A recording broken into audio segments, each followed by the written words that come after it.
Chapter 391. Tonight, the imperial palace was very lively. For the first time, the ban was lifted, which meant that the banquet could go on very, very late. Yonghe Palace and Fengming Hall were actually two adjacent palaces, but they were separated from each other, so the situation on the other side could not be seen. Li Yi and Rui were led by two eunuchs from the palace gate. They had never seen the imperial palace so lively.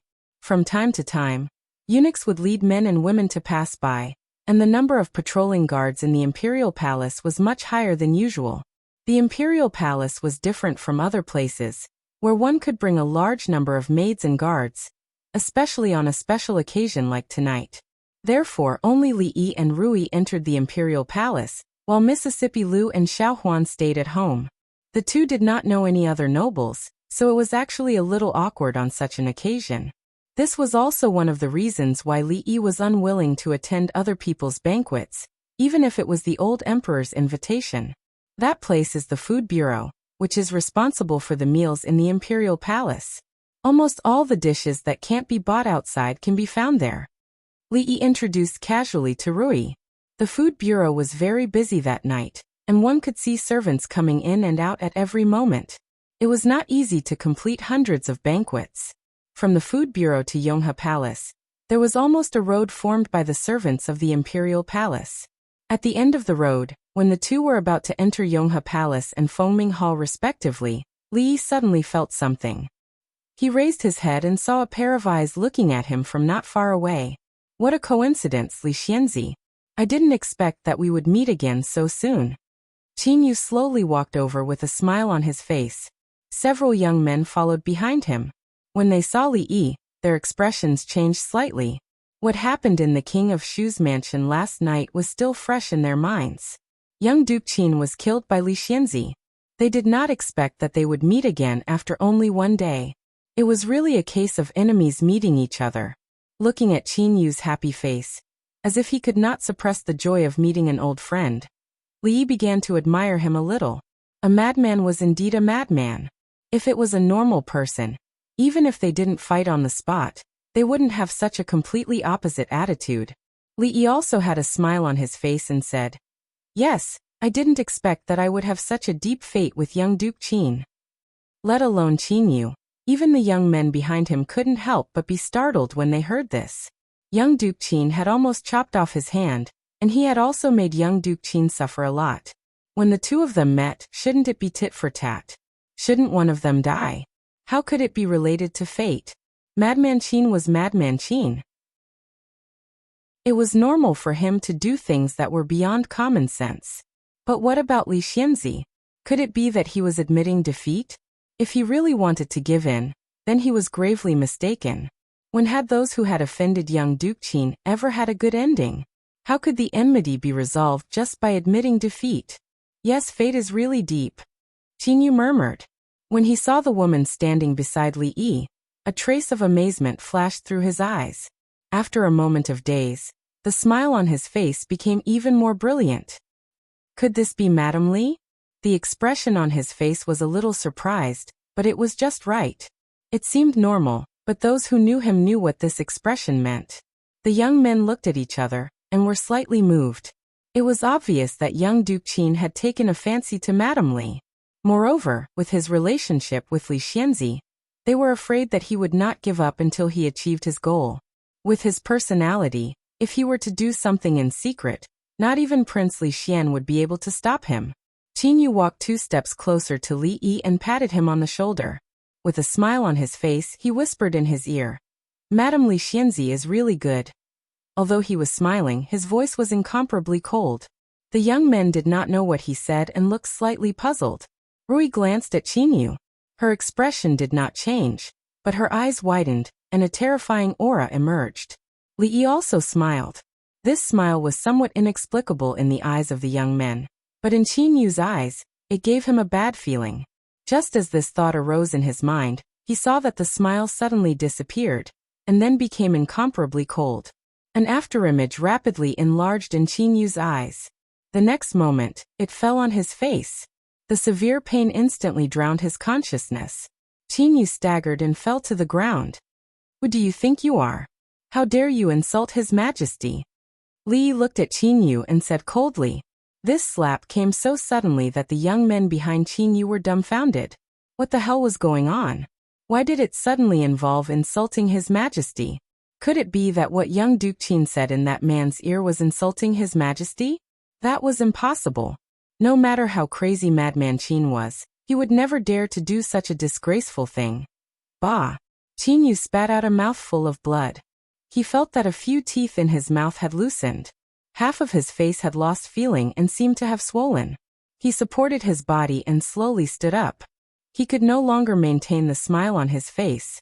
He stood there and looked at Li Yi without any expression. Only a murderous intent flashed in his eyes. He did not expect that the other party would dare to make a move in the palace under the watchful eyes of the public. Moreover, even if he had some skills, he had to admit that he could not have avoided that slap. Young Duke. Several young men hurriedly ran to Qin Yu's side. Seeing that half of his face was swollen like a pig's head, they immediately turned around and pointed at Li Yi. They shouted angrily. How dare you commit murder in the palace? Guards, guards. There would be a team of guards patrolling the palace at regular intervals.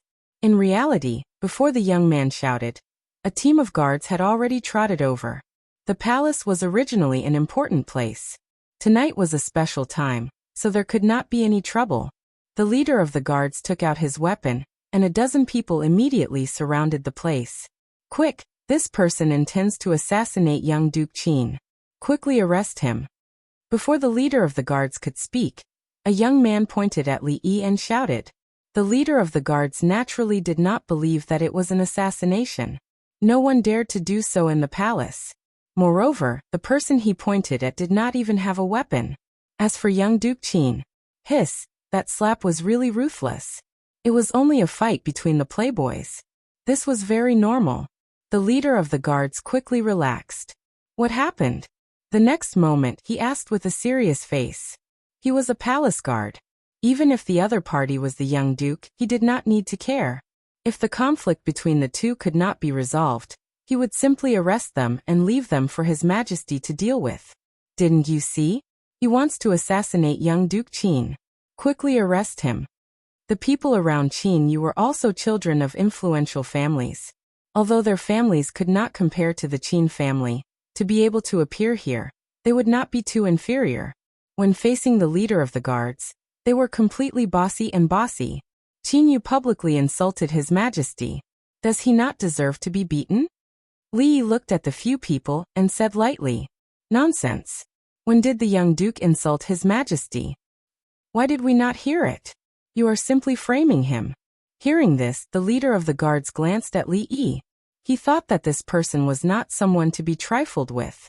If this crime of great disrespect was carried out, not only would young Duke Qin's beating be in vain, there might be other troubles. However, although young Duke Qin was notorious, he still had a relationship with Prime Minister Qin. Even the leader of the guards did not want to offend him too much.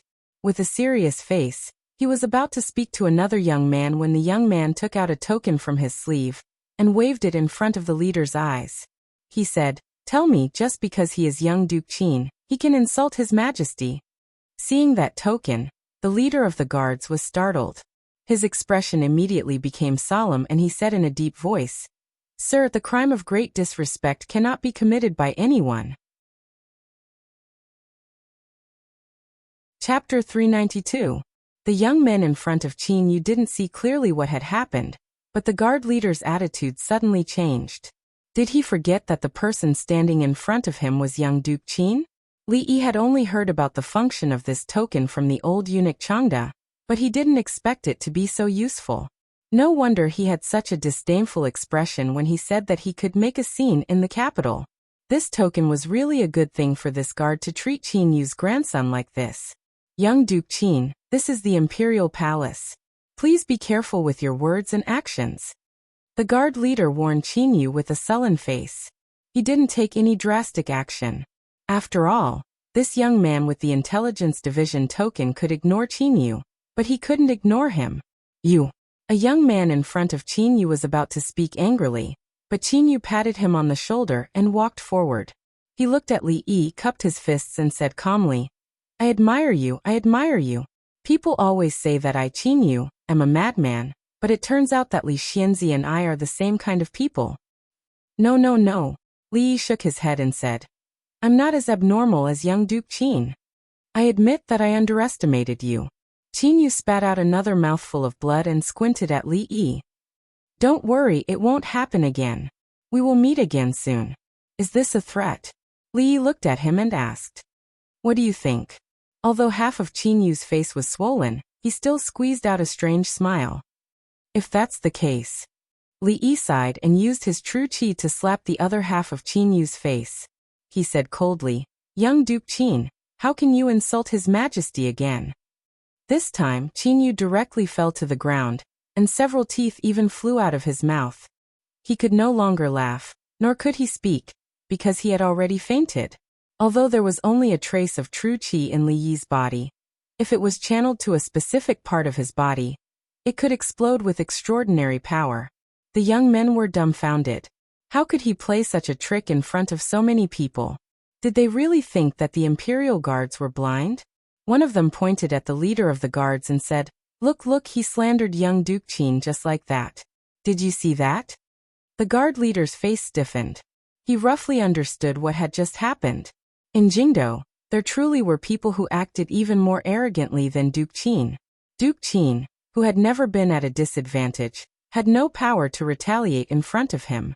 The few of you, bring young Duke Qin away. He waved his hand at the other guards and instructed. Before the other young men could open their mouths, they were glared at by the leader of the guards.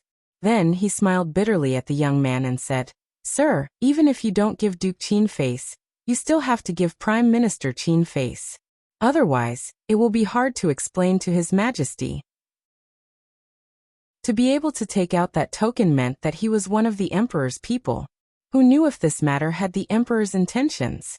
Thus, the leader of the guard's attitude was very polite. Li Yi waved his hand. The 2 slaps just now were already very satisfying. He couldn't kill that disgusting guy here. Without even looking at Qin Yu, he turned and left with Rui. The leader of the guards let out a sigh of relief. As long as it didn't involve that special place or those special people, the matter would always be easily resolved. As for what young Duke Qin wanted to do in the future, that was his own business.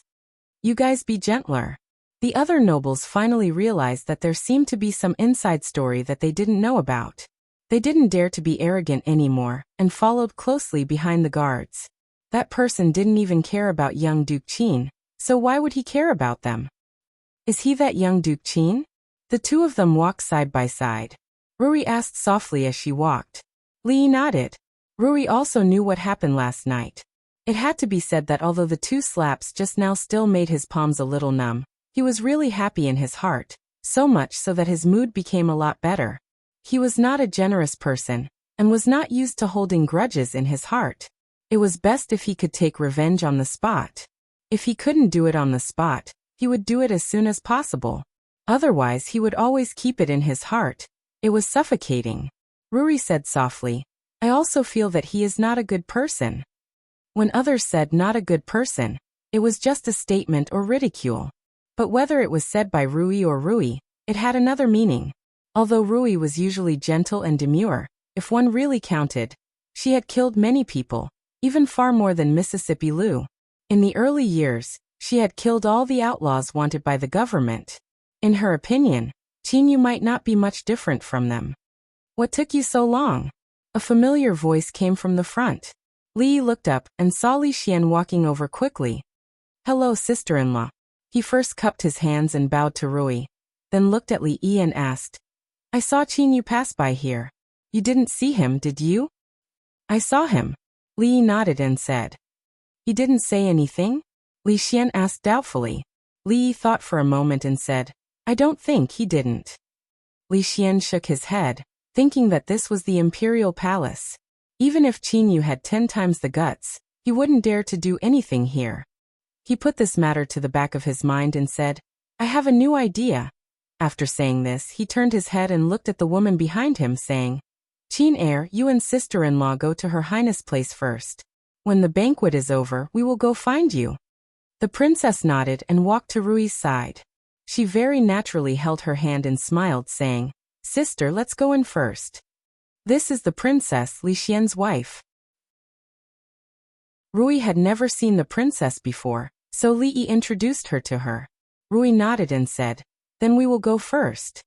Seeing the two walk into the Phoenix Cry Palace, Li Xian couldn't wait to pull Li Yi in the direction of Yonghe Palace. As they walked, he said, "I have a new idea. As long as there is an open ground, it will be fine. We don't need to jump down from a high place, but we can fly higher, and it will be easier to control. This method seems to be more suitable on the battlefield." "You want to use a galloping horse as a driving force to pull the kite up?" Li Yi casually asked. Li Xian's footsteps stopped, and a sense of defeat immediately appeared on his face.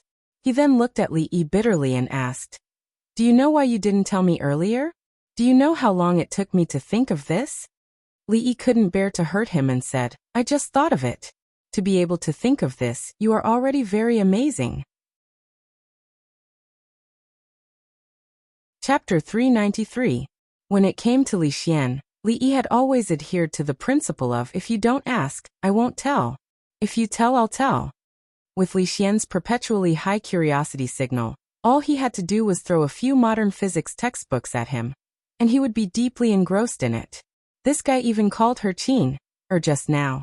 It seemed that the strategy of consort was very effective.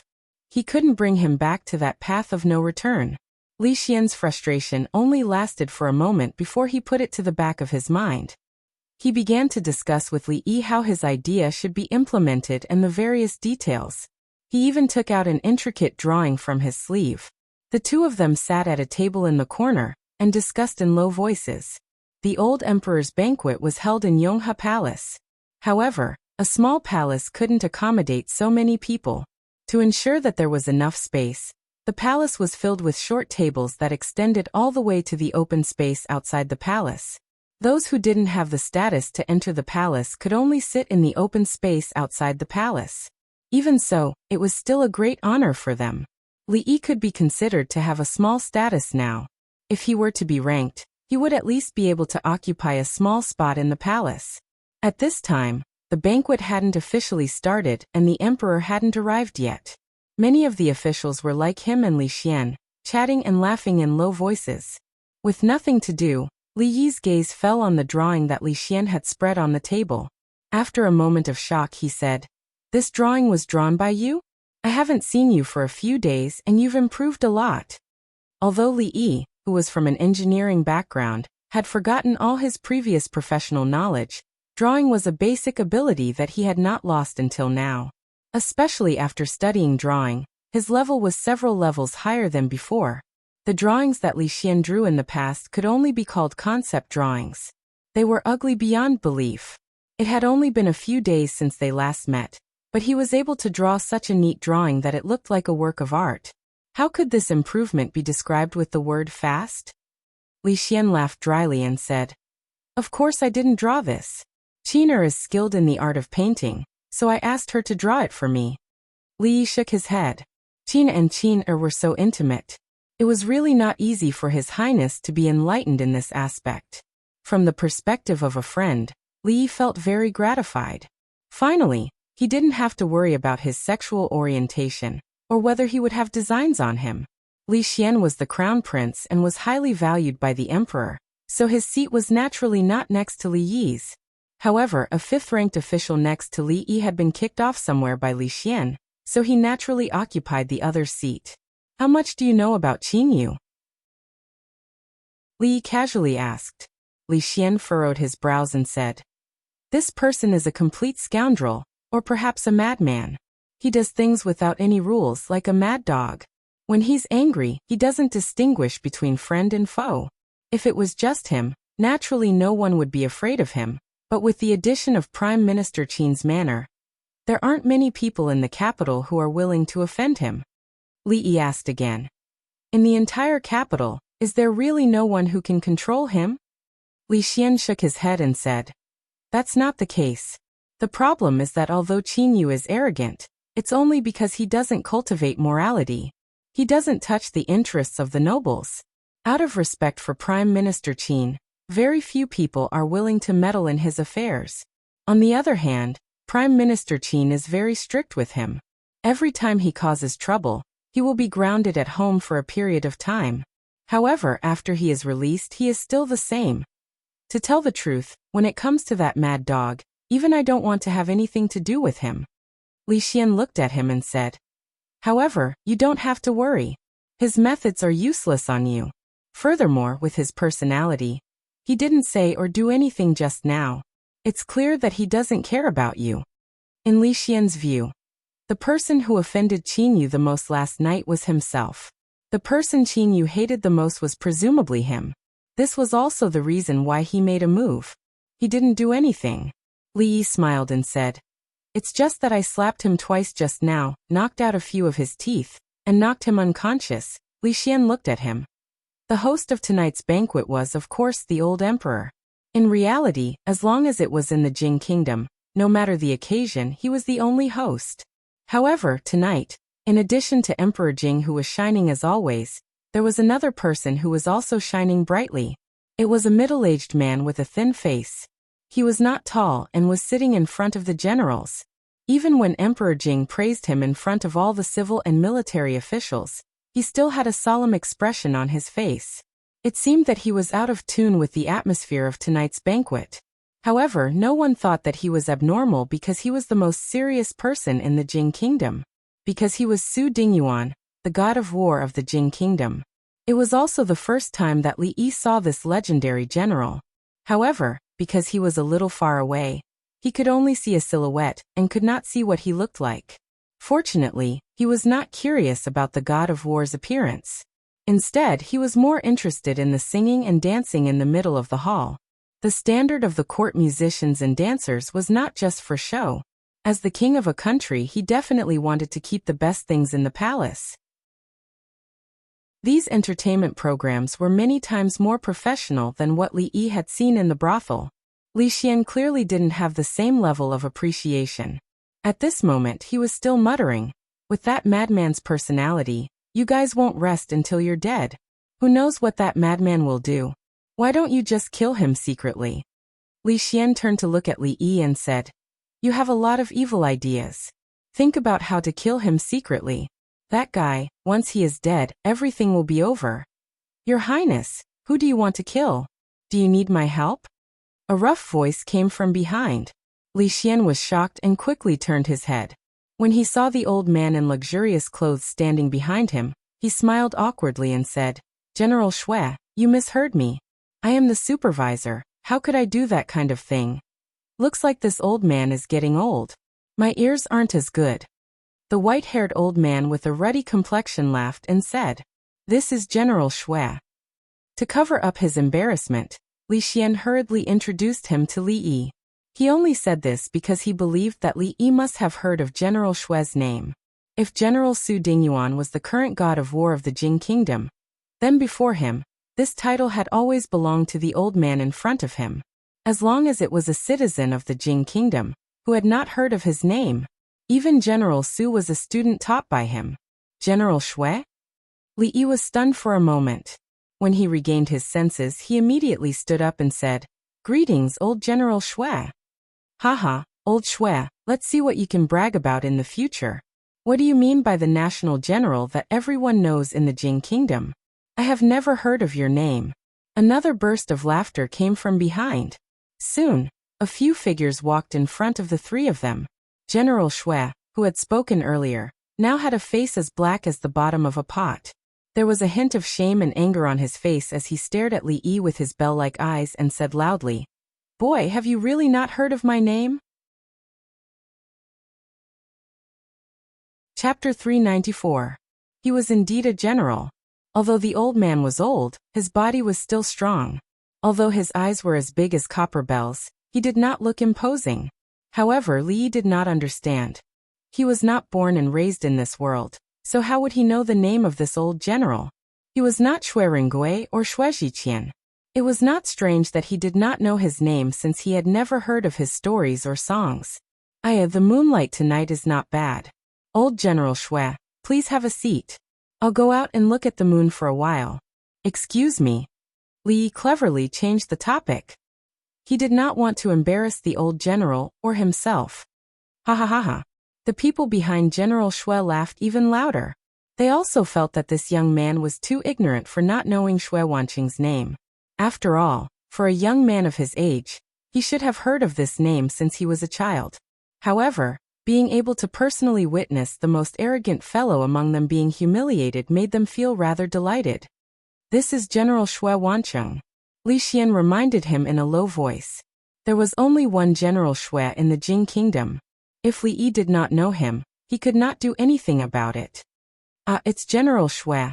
Li Yi revealed an expression of sudden realization and hurriedly said, Old General Shui, please don't blame me.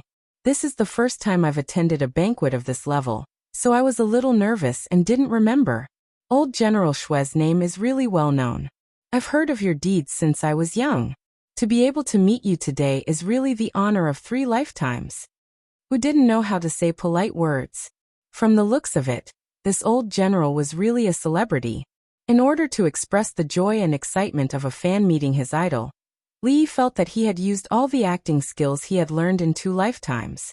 If it was not for the fact that autographs were not popular in this era, he could have acted more realistically. Oh, then why don't you tell me what I've done? The old man stroked his beard and seemed to have accepted Li Yi's explanation. After all, there were not many people in this generation who had not heard of his name. He casually asked another question. A black line appeared on Li Yi's face once again. Was this old man looking for an awkward situation? He suddenly laughed again and looked out of the hall. He praised, "The moon tonight is really nice."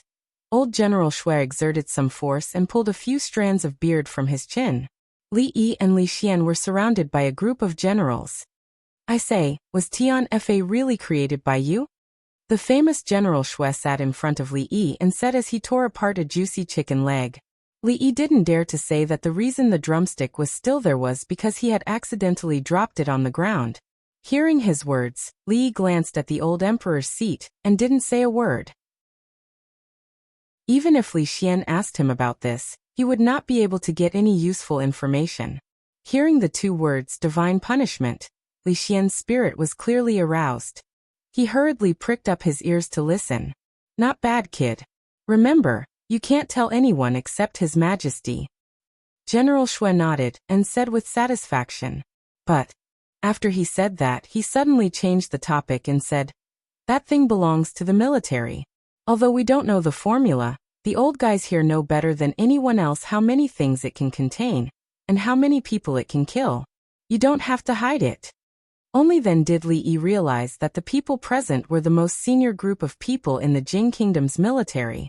Other than the formula that the emperor would not tell them, there was no way he could hide anything else from them. Since that was the case, there was nothing to worry about. Li Yi said straightforwardly, "That's right. That thing was created by me." Well done.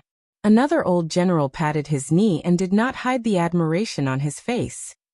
His Majesty is becoming more and more stingy, but he is only rewarded with a Viscount title. Another old general ridiculed him and asked, I heard that horseshoes were also created by you. I think so. The method to save people on the battlefield was also created by you? Maybe, Li thought to himself. A general was indeed a general. Even his words were so direct. The words created and created were too crude. Think about it. Do you want to train in the military for a few years? General Shui stared at him with shining eyes and said, Such a good seedling, it would be a pity not to put you in the military. With you, there will be fewer soldiers sacrificed. I will let Ding Yuan teach you personally.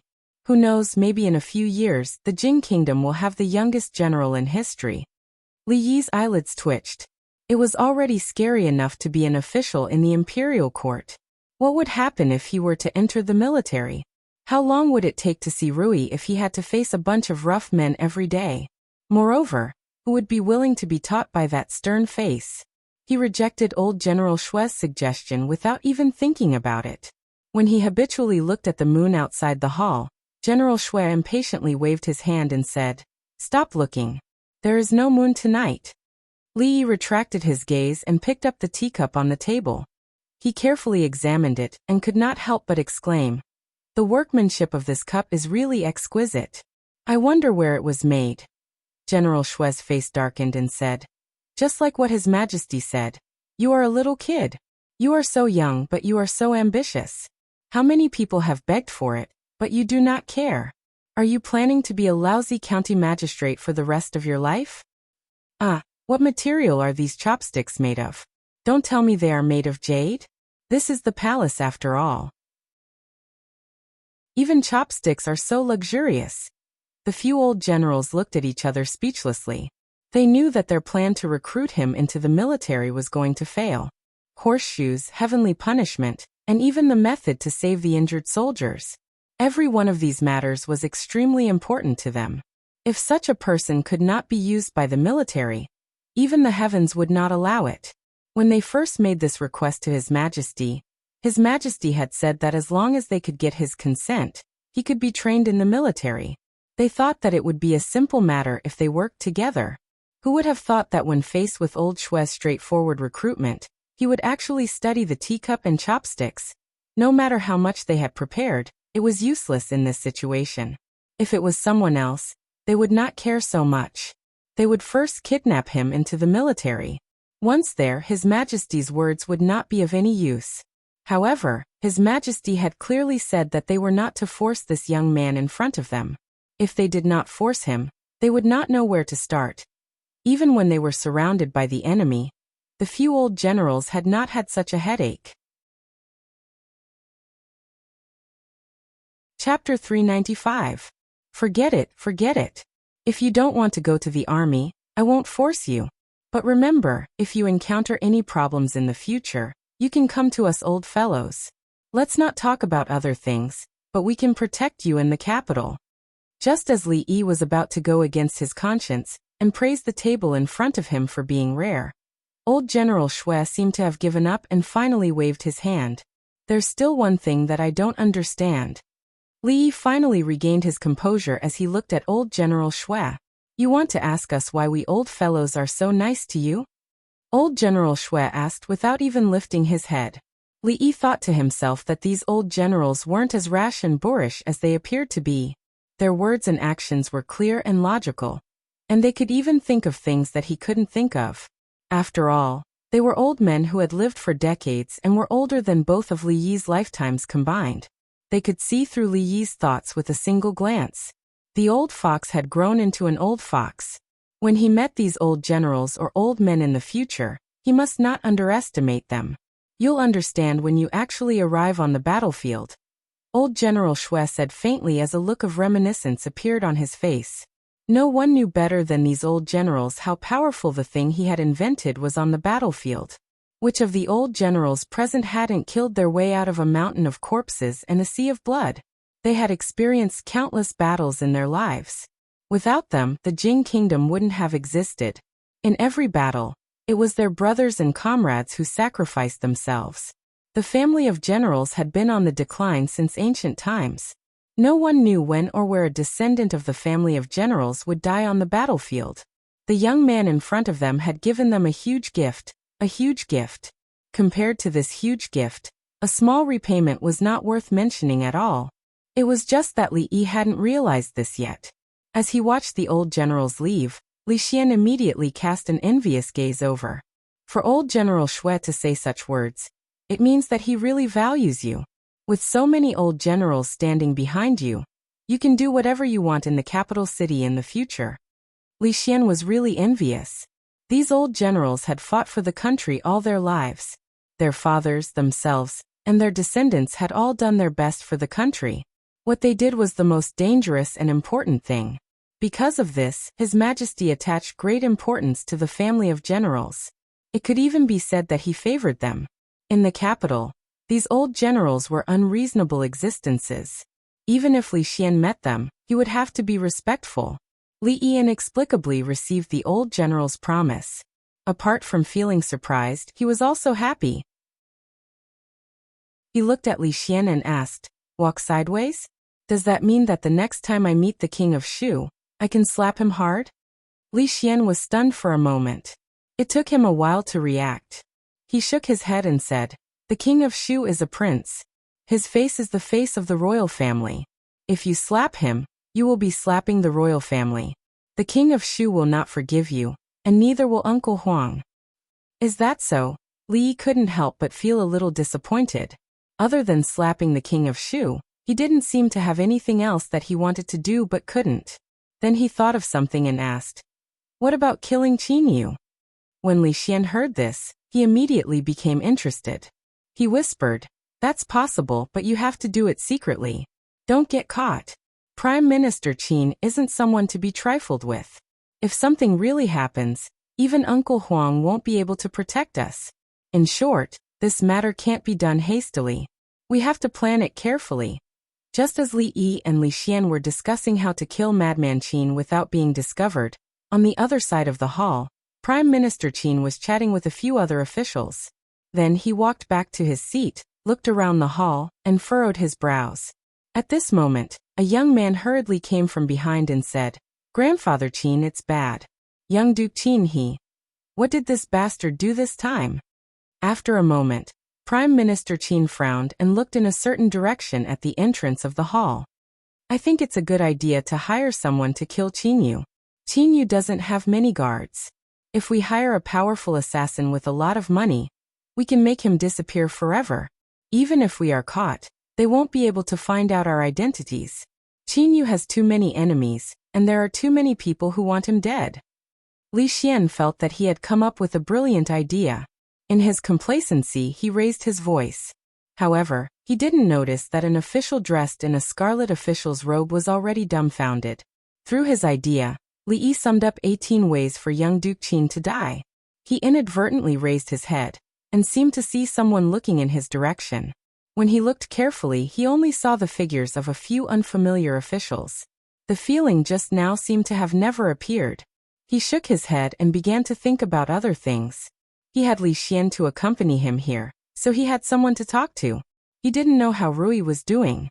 Young princess was born in a rich family and should not have much in common with her. He didn't know if she would be bored. The hall was full of singing and dancing, and it seemed that no one was paying attention to this side. Li Yi sneaked out. He had just stepped out of the hall and walked a few steps when he heard a faint voice behind him. "Even if Qin Yu has offended you in some way, isn't it too heavy for the county magistrate of Chang'an?" Li Yi looked back and saw an old man in plain clothes standing behind him. The old man said calmly. The old man's clothes were very ordinary, and his appearance was even more ordinary. Only his eyes were particularly sharp, as if they could see through people's hearts at a glance. "Prime Minister Qin?" Li Yi stopped and looked at the old man. The old man didn't admit or deny it.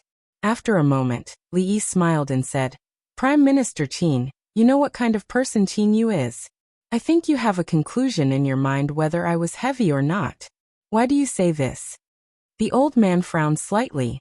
He was a righteous man. If others had done those things, he would have already stopped them. However, when it involved the only legitimate son of the Qin family, he naturally couldn't treat him as an ordinary person. When he made a mistake, he could punish him however he wanted. In fact, he had always been strict with Qin Yu at home. However, he didn't want to let outsiders do these things for him. Li Yi didn't defend himself. He directly tore apart all the concealment and went straight to his heart. As the prime minister, he must know better than anyone else what was right or wrong, right or wrong. This bastard. Prime Minister Qin cursed in his heart. Naturally, he thought of some dirty things and thought that maybe he should discipline him well. Otherwise, the reputation that the Qin family had accumulated for decades would be ruined in his hands. However, being questioned by a young man in his face, Prime Minister Qin still felt a little embarrassed. He snorted coldly, turned around, and walked back in.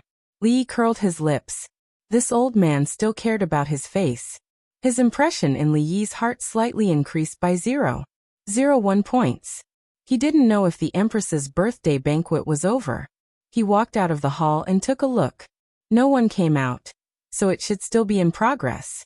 When he was about to sneak back, he suddenly stopped and saw a small figure sitting on the corner of the steps of Yonghe Palace in the night. Chapter 396. Li Yi walked over slowly. The palace maids and eunuchs guarding Princess Yongning looked up and bowed slightly to him. They didn't stop him. In this world, among all the people the little princess had met, only this young county magistrate wouldn't make her feel repulsed. Li Yi sat down next to her. Princess Yongning looked back, and then turned back to look at the lights in front of her. There was no expression on her little face. Li Yi looked at her eyes carefully.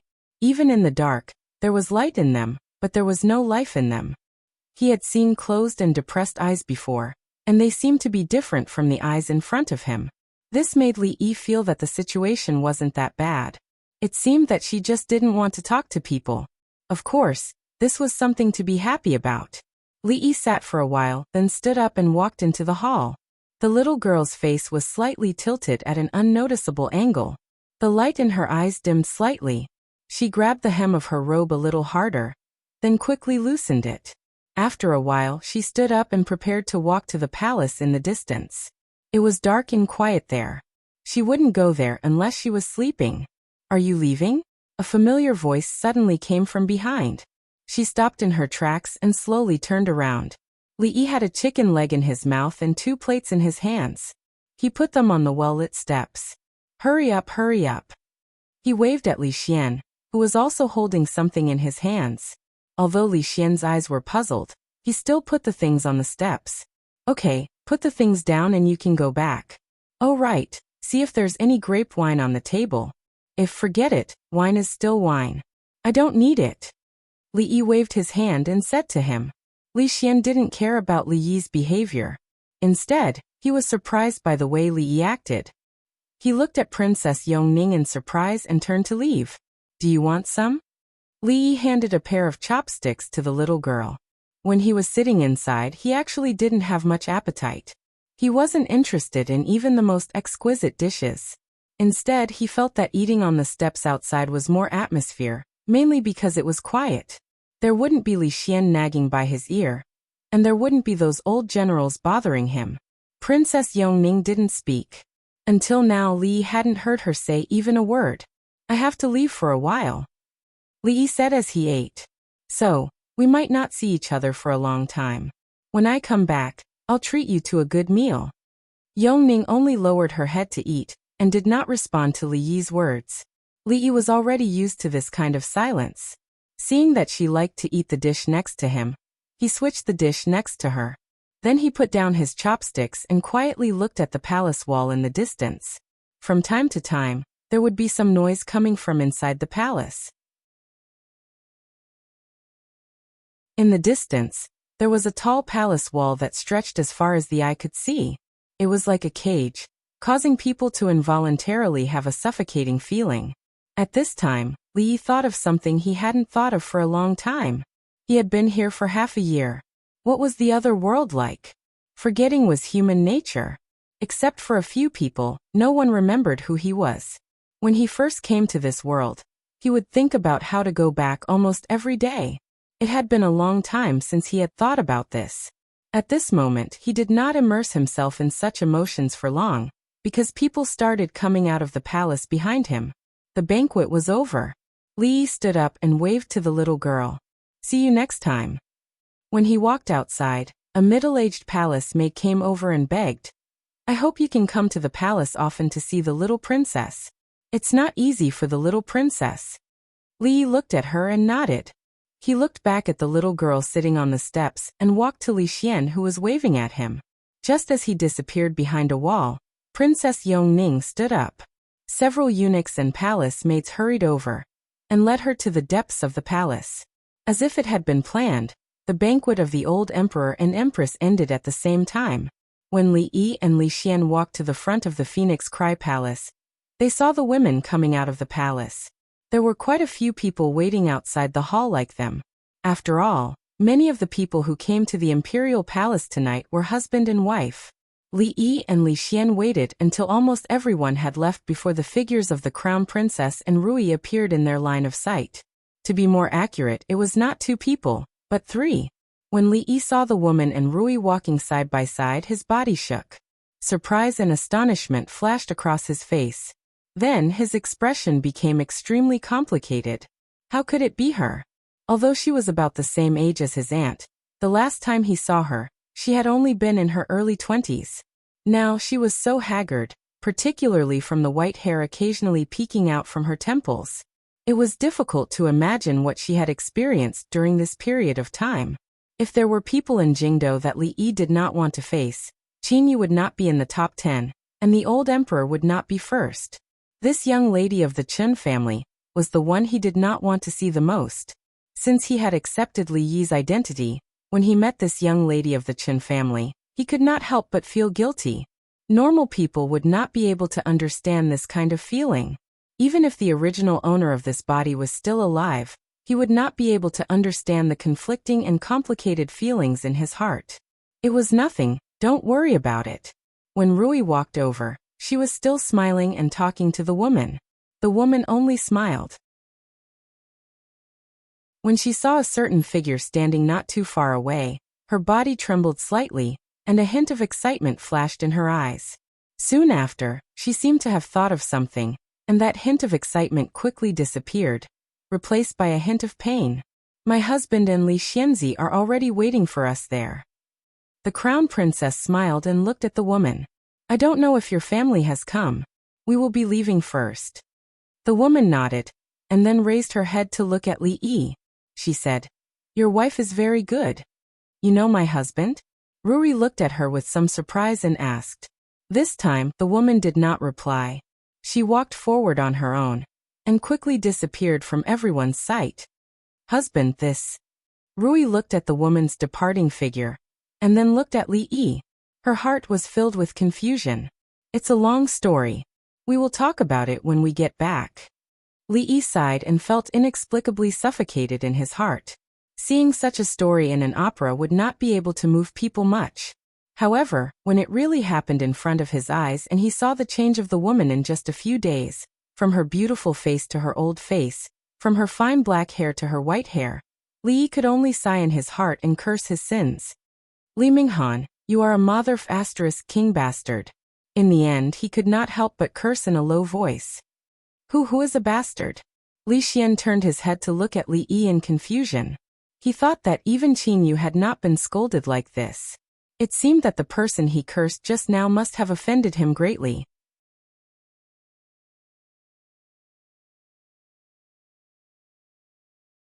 Chapter 397.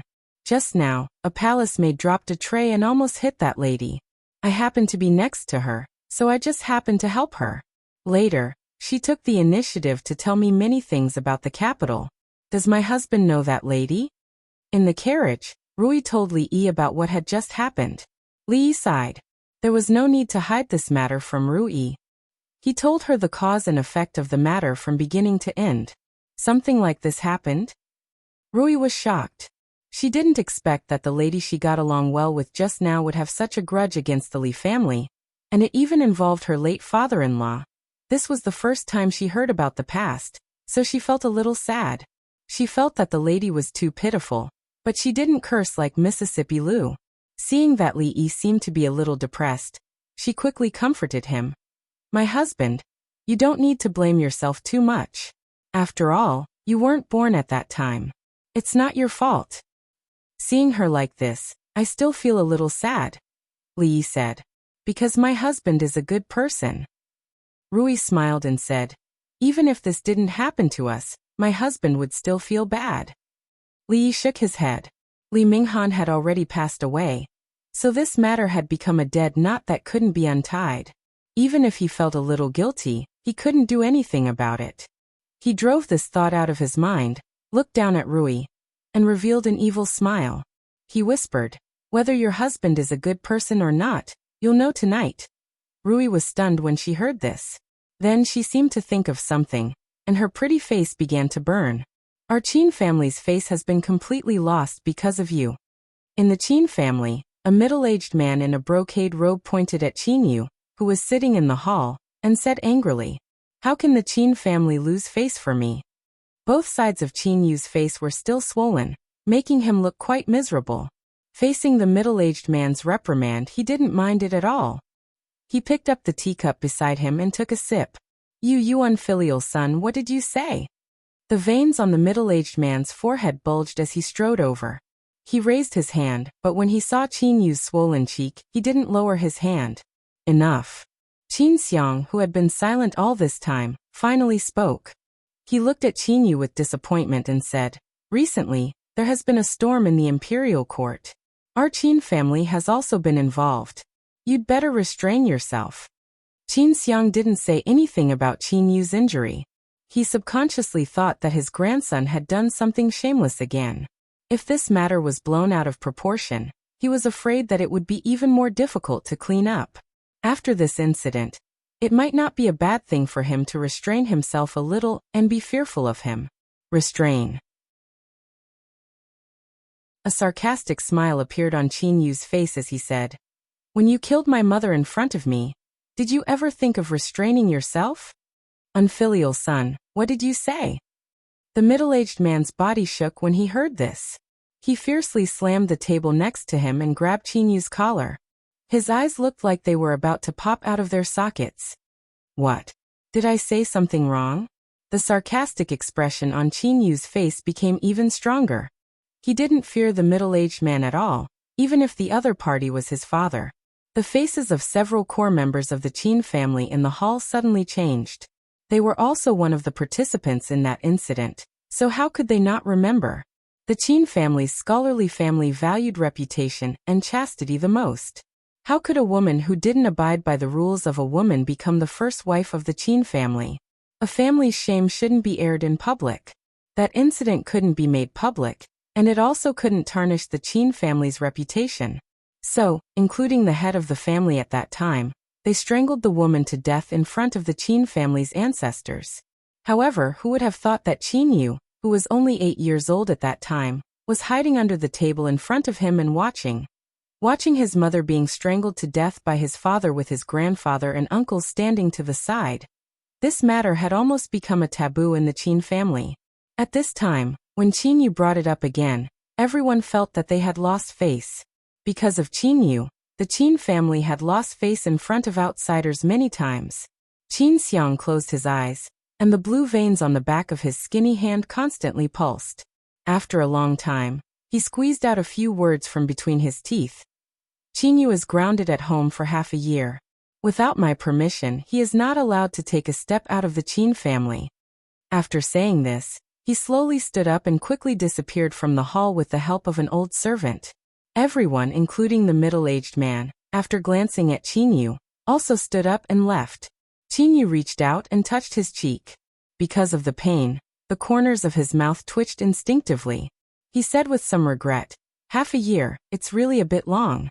It's not easy for an interesting person to appear in the capital. What a pity, what a pity." Early in the morning in the Viscount's mansion, a servant girl suddenly screamed from a room. Hearing the sound, the housekeeper, Uncle Li, frowned and reprimanded. "Why are you screaming so early in the morning? If you disturb the young master and young madam, you will lose your reward for this month." "Li, Uncle Li, Lord Juhi." The servant girl stood at the door and stammered as she handed a letter to housekeeper Li. "A letter from the young master?" A trace of doubt appeared on Uncle Li's face as he quickly opened the letter. After a moment, the expression on his face changed to one of astonishment and shock. Not long after, the entire Viscount's mansion was completely in an uproar. While the Viscount's mansion was in chaos, Li stood on the deck, basking in the sun and enjoying the warm wind. Looking at the vast river, he felt every pore on his body open up. The honeymoon plan and Rui had been in preparation for a long time. Finally, this morning, while everyone was still in bed, the two of them sneaked out of the house and experienced the feeling of eloping. Thinking about how furious Mississippi Lou would be when they sneaked out, he couldn't help but smile. It was just that it was wrong to hide it from Xiao Huan. She might be sad for a few days, and it was inevitable that her imagination would run wild. If he didn't coax her when he got back, it would be fine. Little girls are the most foolish and easy to fool. At this time, it would be great if there was a glass of iced grape wine. Li murmured. If he could enjoy the river breeze, drink wine, and recite a few lines of poetry, it would be very coquettish. The river flows beyond the heaven and earth. The mountains are in the void. The great river flows east.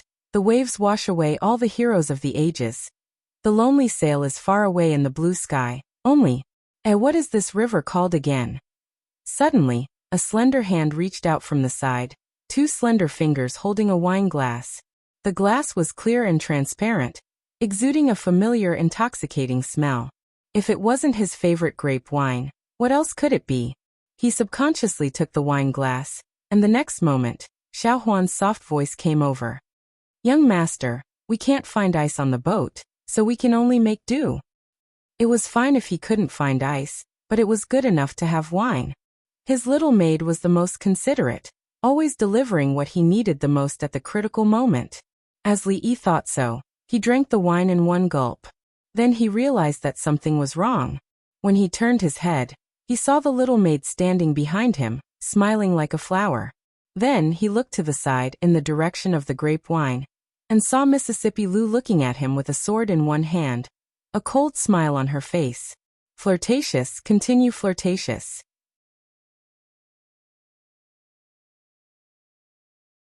Chapter 398. Caught in the act of eloping, Li Yi couldn't continue. Qing and Prefecture and Jingdo were two of the most prosperous cities in Jing Kingdom. Naturally, there was a lot of trade between them. There were often boats on the river. They were now on a medium-sized passenger ship. When he sneaked out in the morning, he didn't alert Mississippi Lu and Xiao Huan because they had left earlier than him, and stayed in the compartment next to her and Rui. Only now did Li Yi remember that Xiao Huan had looked at him strangely these days, and often ran to Mississippi Lu's room. But because the servant girl had always been obedient, he didn't suspect anything. Now that he thought about it, they should have known about this plan a long time ago. Xiao Huan might really be angry. She was still hiding far away and ignoring him. This was the first time this had happened. There was no such thing as a honeymoon in this world. They wouldn't really think that he was going to elope with Rui and abandon them, would they? Li Yi walked over and looked at her with a smile. What's wrong, are you still angry? Hearing the young master's voice, the servant girl's face lit up. But thinking of second Mrs. Warning, she immediately kept a straight face and turned her head away from him. Li Yi turned again and pinched her face. Are you really angry at young master? The servant girl's face was very fleshy. Especially when they were in Willow Village, Li Yi liked to pinch it. Later, for some reason, the days got better and better. Her cheeks were no longer as baby fat as before and slowly shrunk. Her oval face had the tendency to change into an oval face. She lost some of her cuteness, but became more beautiful. The little girl was about to become a big girl. Li Yi looked at her slightly pouting little mouth. His mind was filled with the scenes of the few of them getting along in the past 6 months. At this moment, there were only 4 people in the room. It was like after going around in circles, everything had returned to square one. The servant girl finally turned her head and looked at him with large, watery eyes. She said with a sob in her voice, "Young master, do you and Miss not want us anymore?" There was sadness in her voice, like a little animal that had been heartlessly abandoned. To her, that was the truth. The son-in-law and the young lady were everything to her. If they all left, leaving her and the second young lady alone in the capital, even if they could eat delicacies every day and have maids and servants to serve them, what was the point? Seeing that her eyes were filled with tears, Li Yi suddenly felt a little worried, and a strong sense of guilt welled up in his heart. He seemed to only consider him and Rui, but neglected Xiao Huan and Rui's feelings. Their way of thinking was completely different from his. Leaving without a word like this might really make them think more. No matter where young master and miss go in the future, they will take you with them. Li Yi held her shoulders and patted her gently. Really? The young maidservant's eyes were still misty. She wiped her eyes with her hands, revealing her dimples. You've stopped crying so quickly? Li Yi looked at her in surprise. You've learned to cry and act pitiful. Who taught you this? Having been exposed by Li Yi, the young maidservant blushed and ran away in a hurry.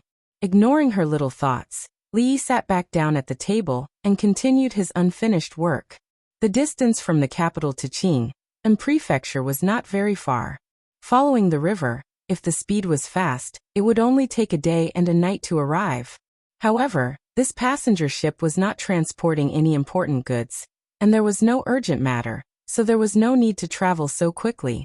It was leisurely and would take about 3 days to arrive. This time Li Yi was not in a hurry. He had long wanted to see the famous mountains and rivers of this world. On the table was a simple map that he had asked Li Xian to get. The main drawing on it was the waterways between Qing and Prefecture and the capital. The maps of this world were far from being as detailed and standard as those of the future. Usually, only the government and the imperial court would use them. The emphasis was on practicality. They were either next to mountains or next to rivers. There were no satellites, so they had to be manually measured. Li Yi marked a few asterisks on the map, representing a few important cities in the Jing Kingdom. He used lines to connect them, and finally formed a map from the capital to Qing and Prefecture. He planned to stop at these places for a day or two to look at the mountains, the rivers, and the scenery. He wanted to see the differences in the beauty of different places in the Jing Kingdom and enjoy life. His dream in his previous life was to earn enough money to travel around the world. He wanted to see different sceneries, experience different customs, and experience the beauty of the world. Of course, the last dream could not be realized in his previous life, and the possibility of it being realized in this life was not very high. One should be down to earth, cherish life, and stay away from beauty. Did the young master really leave? Uncle Li, the housekeeper, held a letter in his hand. He was stunned, and his face was still full of disbelief. He felt that the young master's way of doing things in the past was capricious enough. He did not expect that he still had a very shallow understanding of the young master's capriciousness. How should he explain this to Madame Dowager? All the maids and servants in the Viscount's mansion, including the guards, did not know when the master and Madame left. Not to mention the maids and servants, the guards might feel a burning pain on their faces. Their duty was to protect the main house. Now that everyone had run away, who were they supposed to protect? Uncle Li held the letter. The letter only said that the young master and Madame would go back to Qing and Prefecture, and told them not to worry. As for when they would come back, he did not know. When he drove to the Li mansion to inform Madame Dowager, he still wanted to cry but had no tears. It was fine to leave, but at least tell them and bring a few guards. How could the master leave without saying goodbye? Madame and the others were all women. What if something happened to them? What? They left? Li Xian jumped down from the carriage and stood at the door of the Viscount's mansion. He looked at the servant and asked, "Where did they go? When will they come back?" The servant could only shake his head helplessly. He only knew that the Viscount, Madame, Second Miss, and Miss Xiaohuan had all disappeared this morning. They only left a letter for housekeeper Li.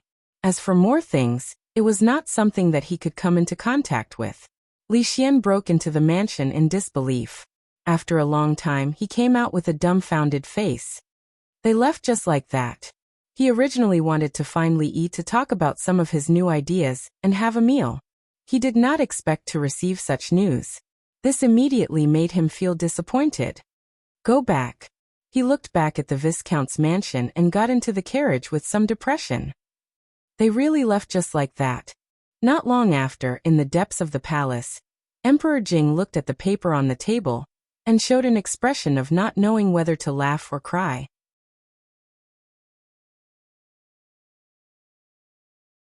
Chapter 399.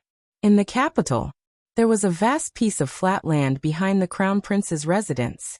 2 months ago, Li Xian had bought this piece of land. At this moment, a galloping steed galloped along a fixed route under the urging of the rider on its back. A rope was tied to the horse, which was connected to a black spot in the distant sky. A person with good eyesight would be able to see that the black dot was actually a huge kite. Under the peculiarly shaped kite was a black dog with wide, panic-stricken dog eyes. It was looking down at the mountains and rivers beneath it like a king, while cursing the 18 generations of ancestors of the guy who sent it to heaven in his heart. Even though it had flown countless times, it was still a dog. How could a dog be expected to get used to the sky? For it, flying around in the sky with its dog guts was far less interesting than doing happy things with its wife while Lao Wang was not around. Not many people cared what kind of mood the dog was in when it was flying. Several figures stood below and recorded some data on a piece of paper from time to time. There had been no problems in the experiment for half a month, which meant that they would not be able to eat dog meat hot pot for a long time. It was really a sad thing.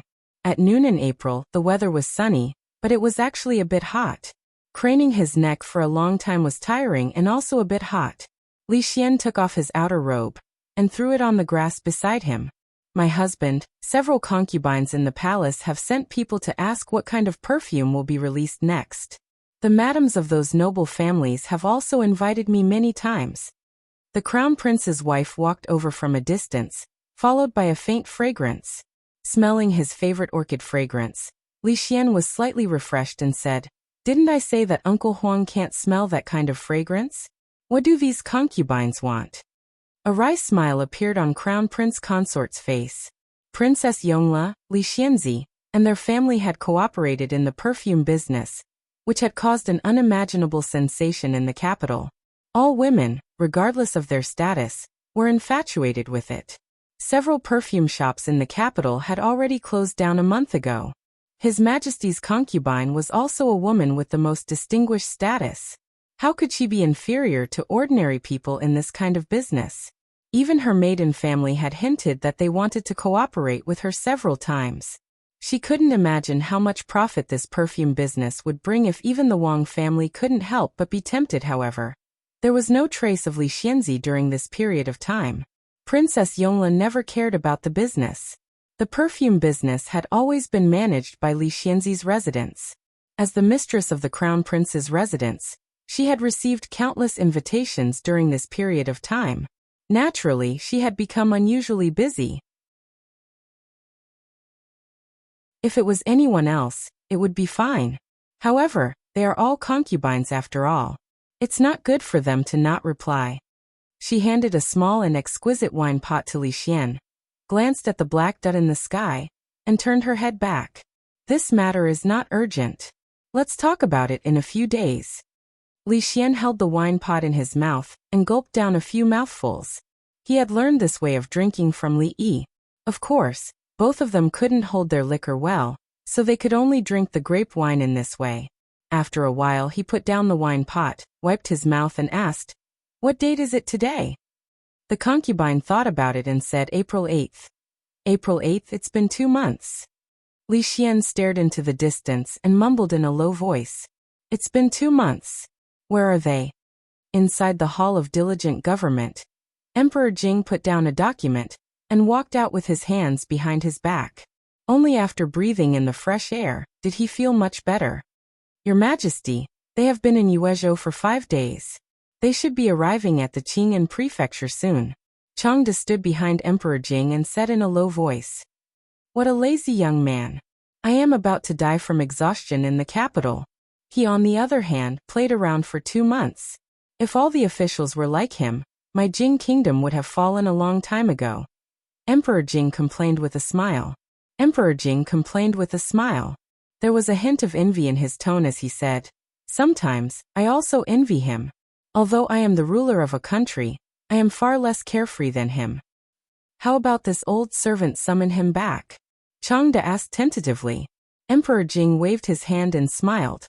"Whatever. I am not going to compare myself to him. Since the beginning of time, there has never been an emperor who could live freely. However, now that he is gone, it has been a long time since someone could have a good meal with me." Changde nodded slightly. He didn't know why, but ever since His Majesty hid his identity and ate a meal with that young man at the Ning Palace, His Majesty, who never had much of an appetite, could eat a lot of food in front of him. His Majesty was right. That young man was a weirdo through and through. "The ambassador from the Qi kingdom hasn't left yet?"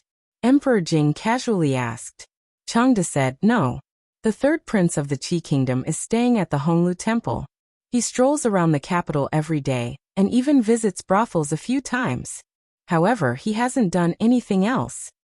I heard that the third prince of the Qi kingdom is good at both literature and martial arts. He is very outstanding among the princes of the Qi kingdom. However, since he hasn't done anything, let him be," Emperor Jing said. When he was about to walk back into the hall with his hands behind his back, there was a sudden noise coming from the corridor on the side. Changde frowned slightly.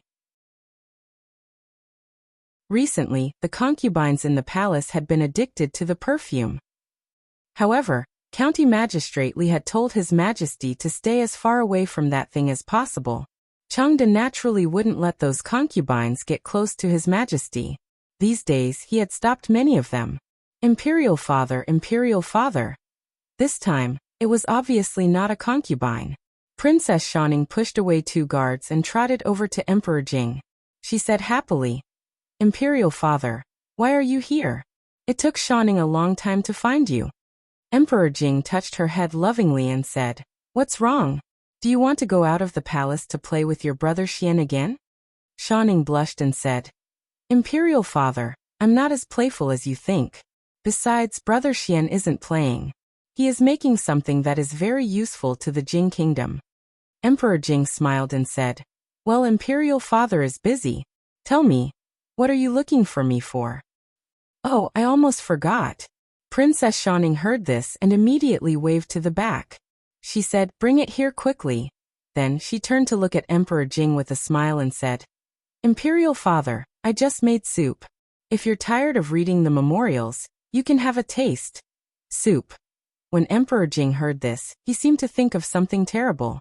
His expression immediately changed and he hurriedly said, "Xiaoning, Imperial father still has a few important memorials to read. You can go play first. Leave the soup there. Imperial father will drink it later." Looking at Emperor Jing striding into the hall, Princess Xiaoning looked a little disappointed. Then she seemed to think of something. She turned to look at Changde and said, "The soup won't taste good when it's cold. Chief Steward Chang, you must be tired of serving Imperial father. Why don't you try it?" Even as a first-class master in the world, he could face a martial arts master head-on. But in the face of Princess Xiaoning's soup, the face of the #1 master in the palace immediately changed. "Wait, I'll go and get it for you." Princess Xiaoning ran to the palace maid who was holding the tray. When she turned back to talk to Changde, she found that the opposite side was empty. The door of the Hall of Diligent Government was closed and a cloud of dust was spreading in front of her eyes. "Who is it?"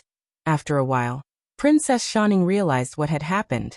She pouted and said discontentedly, "I practiced several times according to teacher's instructions."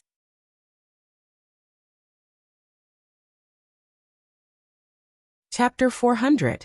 As a viscount who was both important and insignificant, Li Yi's departure didn't have much impact on the capital. The biggest change he had made in the capital was to make all the females in the capital crazy. The appearance of perfume and the expansion of production made him the man behind the back of countless young girls and young women in the capital. It also made countless men gnash their teeth in hatred. Because of the high price of perfume, the speed at which new perfume was introduced was astonishing. Even if it was the same perfume, it could be put in different porcelain bottles of different sizes, and even the name could be different. As for those crazy fans, they wouldn't stop until they collected all the series of gifts given to women by the heavens. It was fine for those who were well off, but those who were a bit shy would naturally hate perfume to the extreme. Of course, this kind of hatred was often reduced a lot when they smelled the nice fragrance of their wives, especially at a special, harmonious moment. The effect of perfume was too obvious.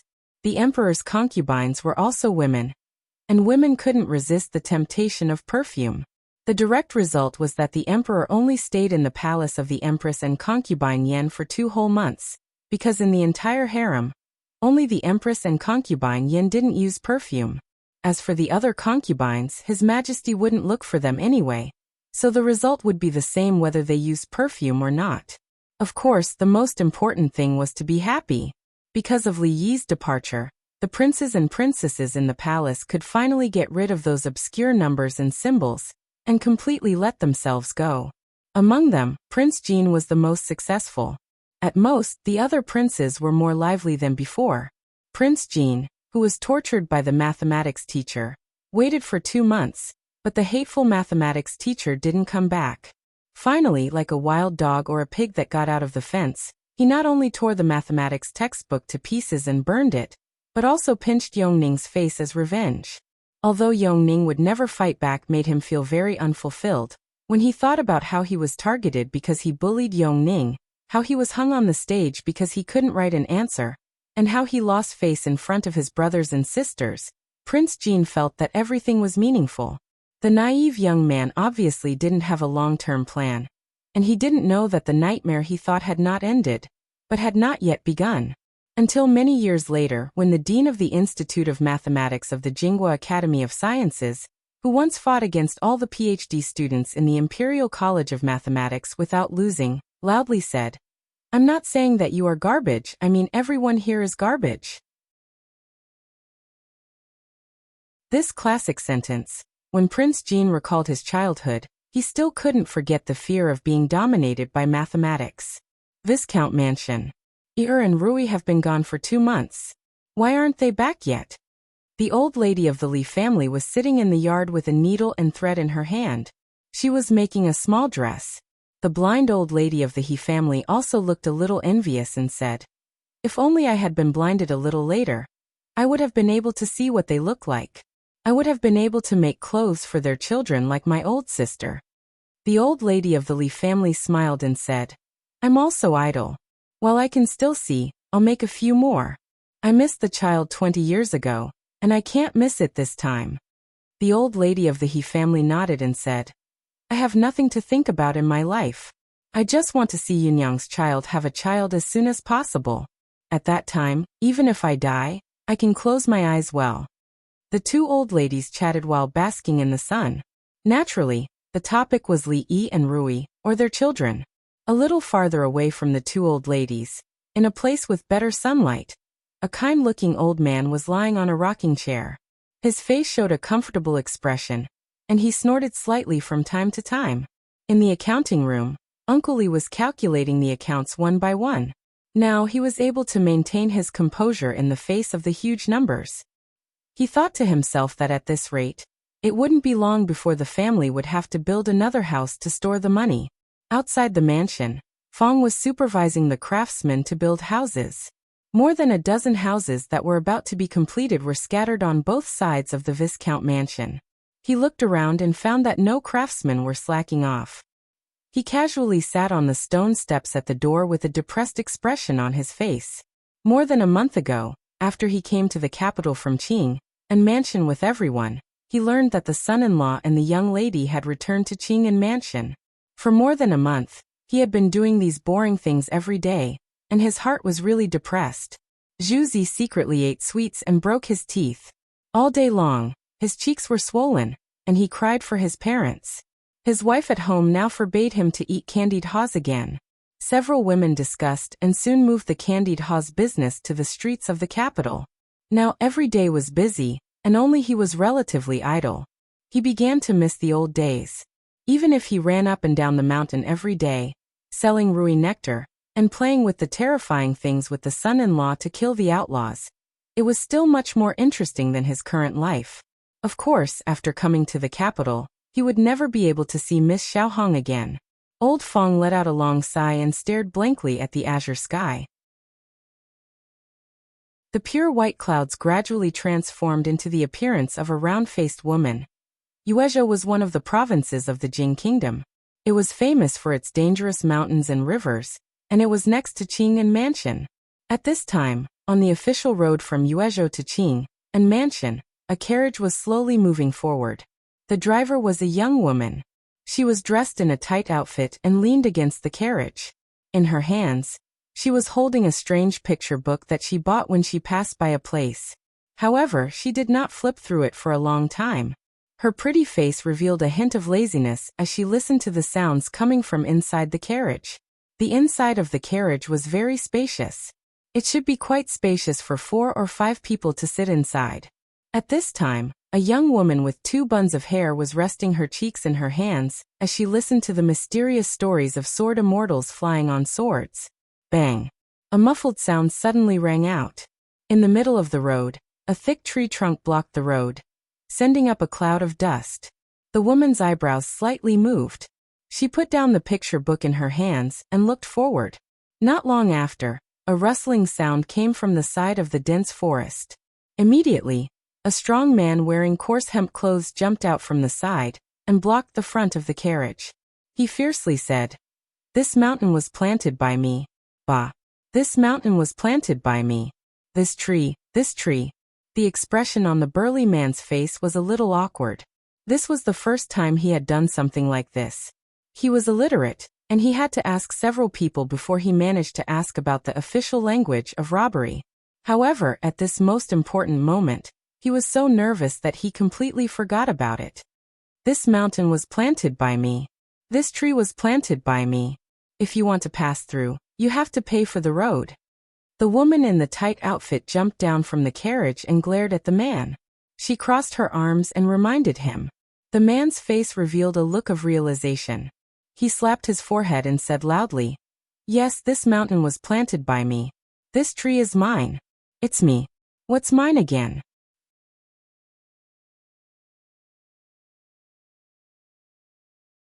Chapter 401. I don't care. The man was obviously not very good at memorizing. After just 4 sentences, he scratched his head hard but still couldn't remember. He shook his head angrily and looked at the woman saying, "As long as you hand over 10 taels of silver, I won't make things difficult for you." "First time as a bandit?" The young woman glanced at the man and asked indifferently. "Yes." The man scratched his head and said embarrassedly, "Why are you doing this?" "To buy medicine for my brother's illness." "Just you?" "Just me." The burly man answered a few words and suddenly realized that something was wrong. It took him a while to realize that he was here to rob, not to be interrogated. He said angrily, "Stop talking nonsense and take out the silver, otherwise. He sat down on the tree in the middle of the road and said, "Or else you won't be able to get through here today." Whoosh! The burly man suddenly felt a cold light appear in front of him. In the next moment, the tree trunk beneath him broke into 2 halves, causing his body to stagger and directly sit on the ground. When he reacted, a long sword was already on his neck. The woman looked down at him and said, "How can you be a bandit if you can't even speak properly?" The man looked wronged. It was also his first time in this business. It was already very good for him to be able to recite a few sentences from his first job. "You can speak properly when you have memorized it," the woman said coldly. "I opened this mountain, this tree is mine. This tree is planted by me. If you want to pass, stay. This mountain is opened by me. This tree is planted by me. Want, why don't you leave? I don't want the silver." The man looked wronged and tears were about to flow down his face. Xiao Huan opened the curtain and looked at the man who was squatting on the ground with his hands on his head. She covered her mouth and laughed. "Young master, this bandit is so stupid." Li Yi couldn't agree more. The bandit in front of him looked like a half-baked gangster. Not only had he not received any formal education, but he had also not read A Bandit's Self-Cultivation, Basic Etiquette for Highway Robbery, and How to Speak Fluent Mandarin. It seemed that there was something wrong with his head. However, Mississippi Lou was bullying him by making him hold his head and squat there to memorize. However, when she thought about it, it was normal. She could be vague about other things, but she absolutely had zero tolerance for fake mountain thieves who tried to bluff their way through. When the man was finally able to recite the most basic sentence, he finally looked like a bandit. Mississippi Lou then asked him to move the tree trunks on the road, and the carriage started moving again. Through the window at the back, Li saw that the man was still following closely behind. "I've already given you the money, why aren't you leaving?" Li opened the window a crack and said. As the man chased after the carriage, he said in a loud voice, "You're going to Qing'an Prefecture, right? I'll escort you there. I won't take the money. When I have money, I'll definitely return the money you gave me." Li was amused by this guy.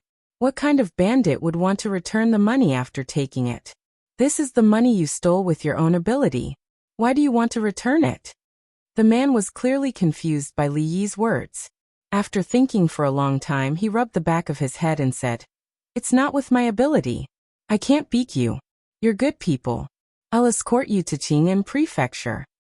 "You already said you can't beat us. Why do we need you to escort us?" Li Yi realized that this man was a bit of a one-track mind. It felt weird to have someone like this following beside the carriage. "Even if I don't escort you, I still want to go to Qing'an Prefecture. The man gave a simple and honest smile and said, "Because my family is from Qing'an Prefecture." In today's society, even such a simple and honest man knew how to play tricks. The world's morals were deteriorating day by day, and people's hearts were not what they used to be. Li Yi lowered the window. He gave up when he was tired and continued to tell Xiao Huan about the legend of the Sword Immortals. Occasionally, he would look out the window. When the official road became smoother and the carriage was less bumpy, it meant that they had entered the territory of Qing'an Prefecture. He had not expected that it would take them 2 whole months to go from the capital to Qing'an Prefecture. On this journey, they had passed through countless prefectures and prefectures. They had thoroughly experienced what it was like to travel as a family. Other than the carriage, there was no other convenient means of transportation. Because they were going sightseeing, they naturally eliminated the possibility of taking a boat. They did not completely follow the waterway. They walked and stopped along the way, almost seeing all the scenery along the way. Of course, in these 2 months, he had brought 3 first-class beauties through the streets. In these 2 months, they had encountered a lot of trouble. Without going through it personally, it was impossible to know how chaotic the other deserted places, other than Qing'an Prefecture and the capital, were. In 2 months, they had encountered bandits and horse thieves no less than 10 times. Of course, there were not many of these bandits. At most, there were only a few dozen of them. Rui didn't even need to do anything. Rui could kill them all by herself with her sword. Even Xiao Huan, who was a little afraid at the beginning, could face the bandits with a smile after a few robberies and discuss with Li Yi what to eat for supper. This was also the reason why Li Yi did not bring a single guard when he traveled. With a wife and sister-in-law like this, where couldn't he go in this big world? Apart from this, the most serious incident was when they passed by a certain province. The son of the provincial governor's family molested a girl on the street and spoke rudely to second young Miss Lu. She crippled him with a single strike of her sword, and the 4 of them were surrounded by nearly 100 soldiers. That time, Li Yi didn't bother second young Miss Lu to do anything. For official matters, he only needed a token to settle it. In the end, the provincial governor even apologized and gave him a generous gift. This made Li Yi feel that the old emperor was actually quite generous. With a token in hand, the experience of having the world at his disposal wasn't bad.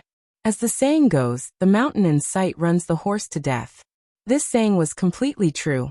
The short distance on the map could not be reached no matter how hard they tried.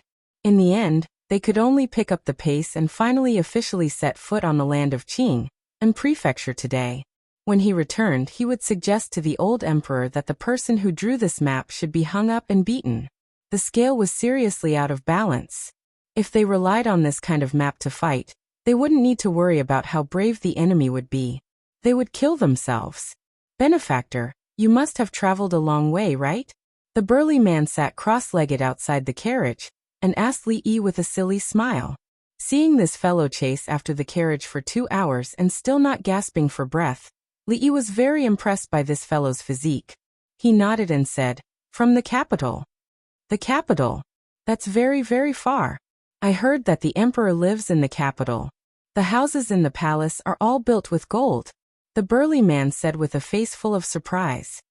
"I've never been to the capital. My big brother told me all this." Li Yi took Mississippi Lu's place and came out for some fresh air.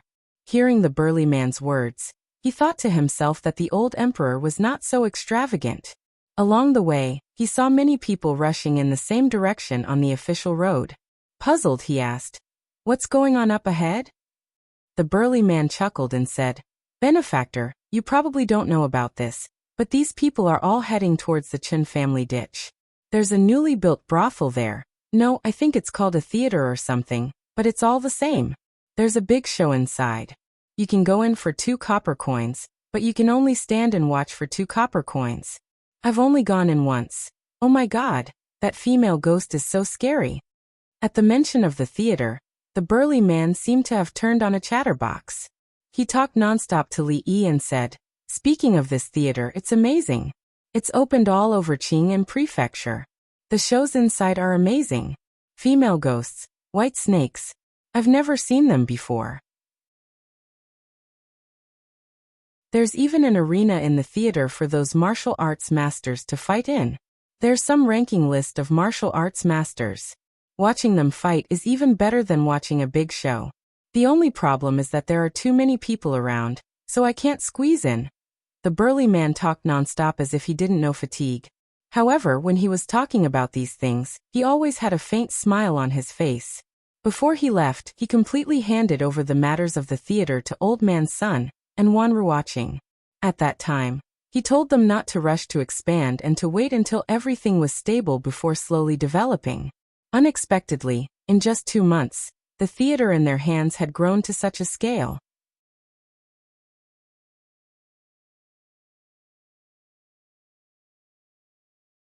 Chapter 402. Ah! The bare-shouldered girl let out a long yawn and climbed out of bed. Through the window, she saw that the sun had already risen to the middle of the sky. It was all because she had slept too late last night. Otherwise, she wouldn't have gotten up at this time. She rolled around on the bed and saw the familiar figure still sitting in front of the table, frowning and writing something on a piece of paper from time to time. The girl jumped out of bed and exclaimed in surprise, "Sister Ruoqing, you didn't sleep last night again." The woman turned around and saw the girl sitting on the bed in an indecent posture. She pointed at the girl's undergarment that had slipped halfway down and turned back to write on a piece of paper. There are some things that need to be taken care of, and the personnel arrangements for the newly built theaters haven't been decided yet. I've thought about it for one night, and it'll be over soon.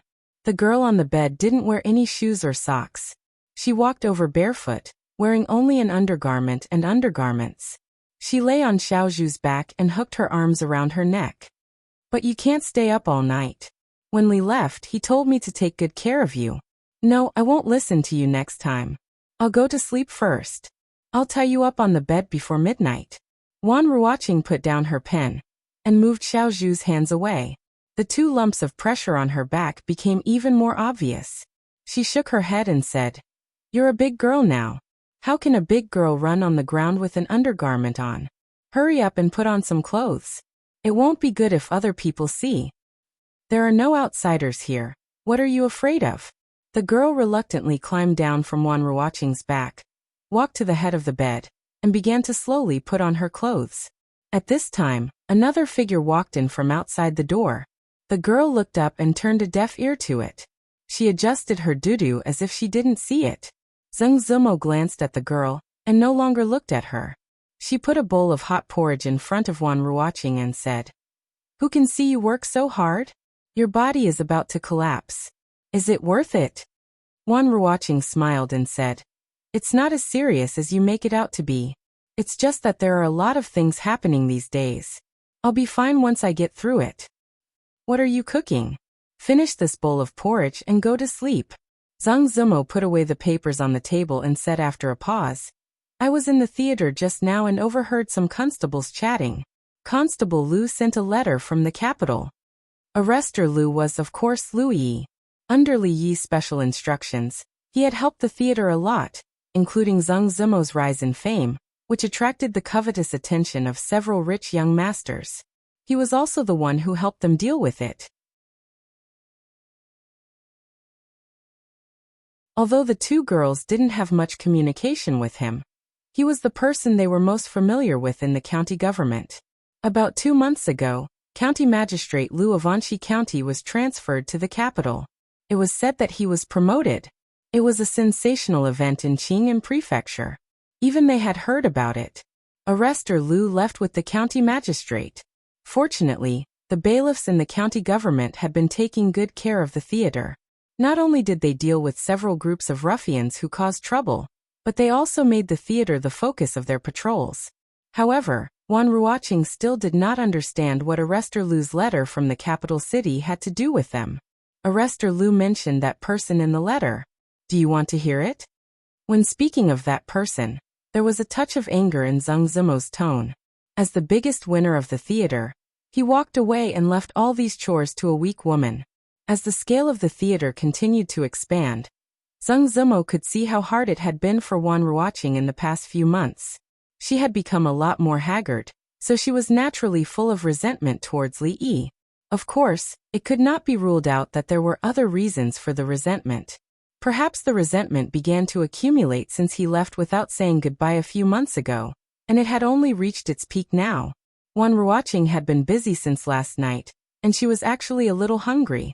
She sipped the porridge. Hearing Zheng Zimo's words, the expression on her face changed, but she didn't say anything, waiting for her to continue. He has been conferred the title of nobility. Now he is living a good life in the capital. I'm afraid he won't come back. What's the use of doing these things?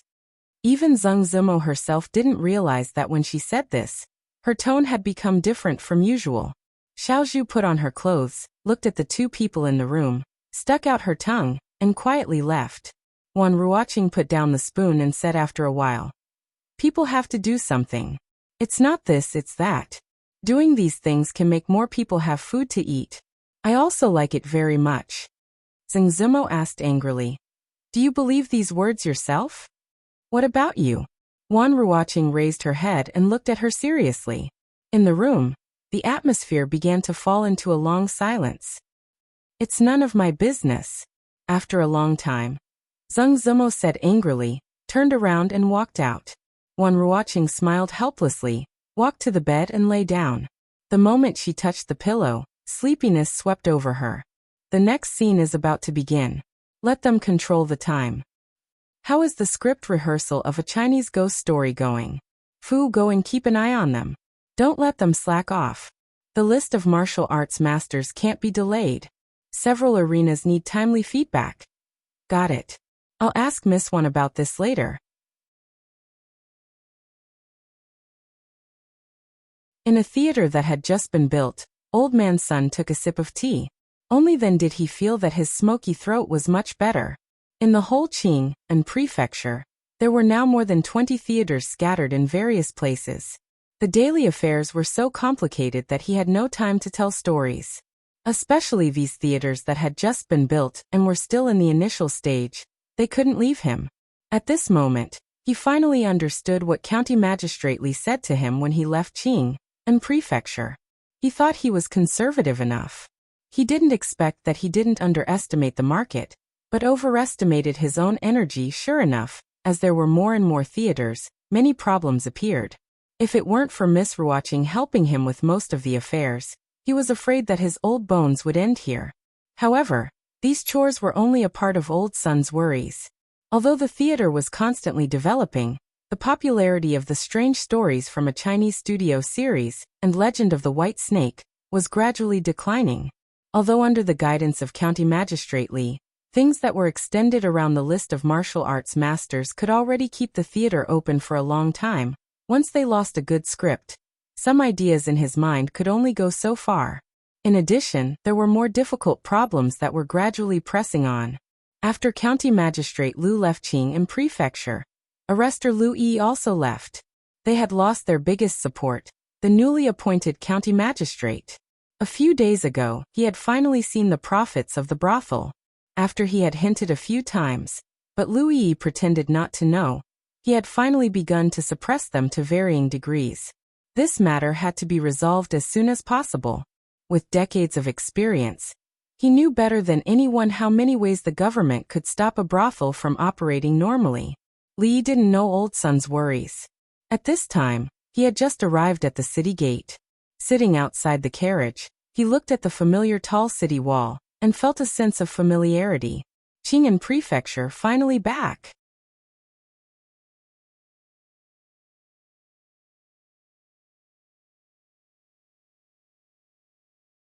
Chapter 403. Naturally, Li Yi's feelings for Qing and prefecture could not be compared to those in the capital. Even though the capital was more prosperous than here, there was no Willow Village, no Rui Square, no brothel, no theater, and even the name of a brothel was not as pleasing to the ear as the Jade Courtyard. After 2 months of traveling, he had had enough fun, but it was also very tiring. Right now, Li Yi only wanted to quickly return home, lie on that familiar bed, and have a good sleep. The carriage went straight through the city gate. Li Yi didn't know how many times he had walked this street. After 2 or 3 months, even the roadside vendors hadn't changed much. Li Yi even saw Daniel in a constable's uniform wandering on the road. The door of the Rui Square was tightly shut. The fat shopkeeper of the cloth shop next door moved a chair and sat in front of the shop. He continued to sigh about the poor business in the shop. Everything was the same as when he left. The honest man left halfway, so Li Yi had to drive himself. The carriage finally stopped in front of a large house. There were no adults at the door, but a few children were playing. Elder Fong had left the capital city a step earlier than them to pick up the people here. Now that 2 months had passed, they had probably arrived in the capital city a long time ago. However, this place did not seem to be uninhabited, and they did not know why. Seeing Li Yi and the others get out of the carriage, the children immediately stopped playing and hid behind the door. When they saw them coming inside, they immediately scattered and ran deeper into the courtyard. Just as the 4 of them stepped into the house, a figure came out to greet them. The girl named Yang Liuqing was slightly startled, and then said with surprise, "Master, uncle, you're back." The room and courtyard were cleaned every day, even cleaner and tidier than when Li left. According to Yang Liuqing, after Fong and the others left, the task of looking after the house was handed over to her and the children. These orphans no longer had to rely on begging for a living. The more honest ones were doing some simple work in the theater. The rest of them were not idle either. The older children led their younger brothers and sisters out to sell candied haws every day. The money they earned was enough to feed all of them, and there was still a surplus. "Uncle, after you left, elder son of the theater and the steward of the mansion would send some silver every half a month. It's all here." Yang Liuqing had the boys carry out a few boxes from the room and explained. Li Yi was not surprised that Ning Wangfu would send money every once in a while. As for the other money, Li Yi remembered that when he left, he had them use it to run the theater. The only person who had the power to decide the ownership of this money was Ruoqing.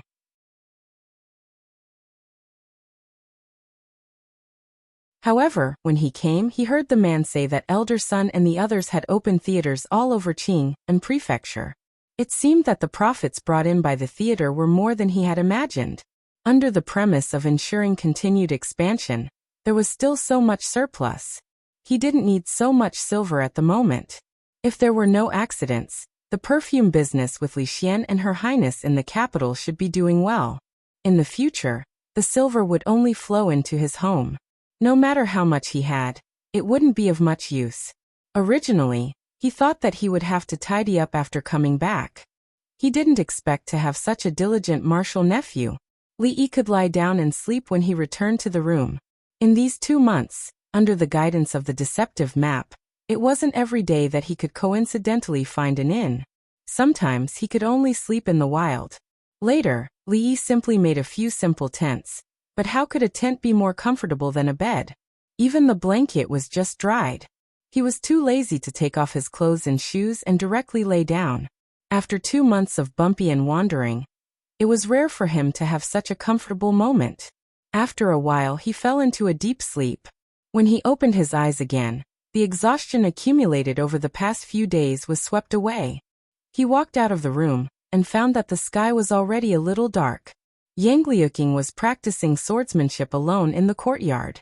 Although Mississippi Lu still hadn't officially acknowledged her as her disciple, she would occasionally give her a few pointers.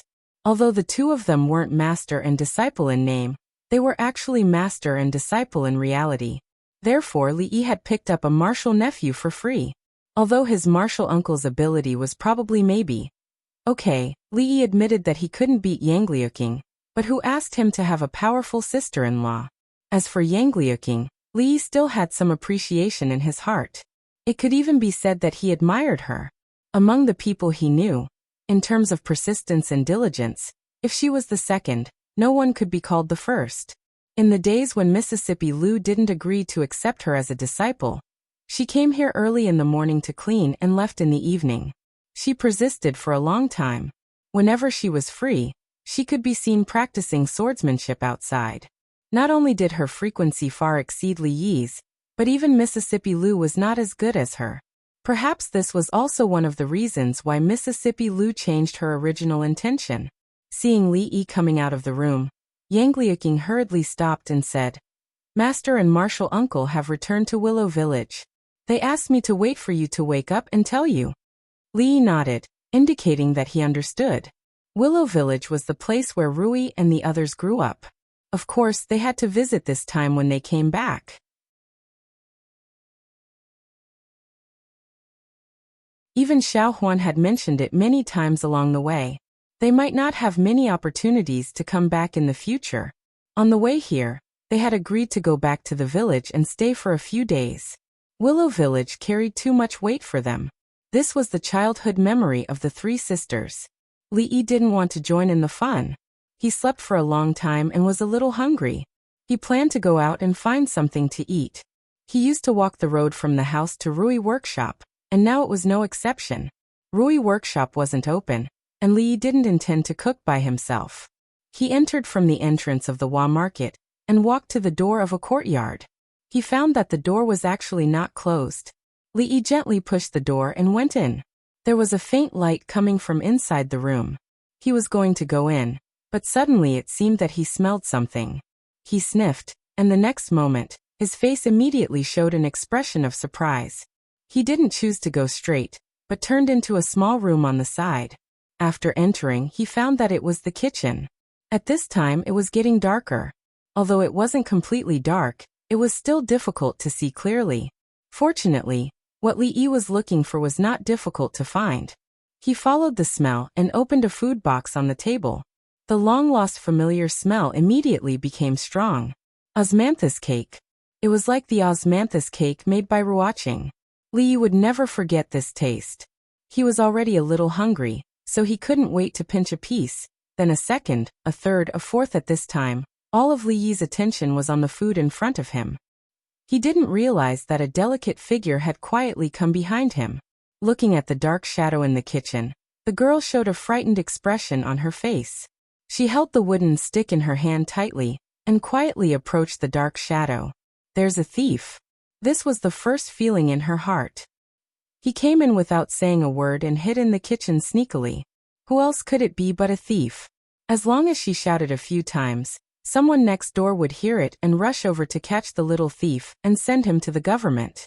However, before that, she had to teach this bold guy a good lesson.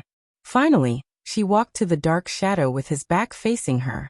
The girl gritted her teeth, raised the wooden stick in her hand, and swung it at the little thief.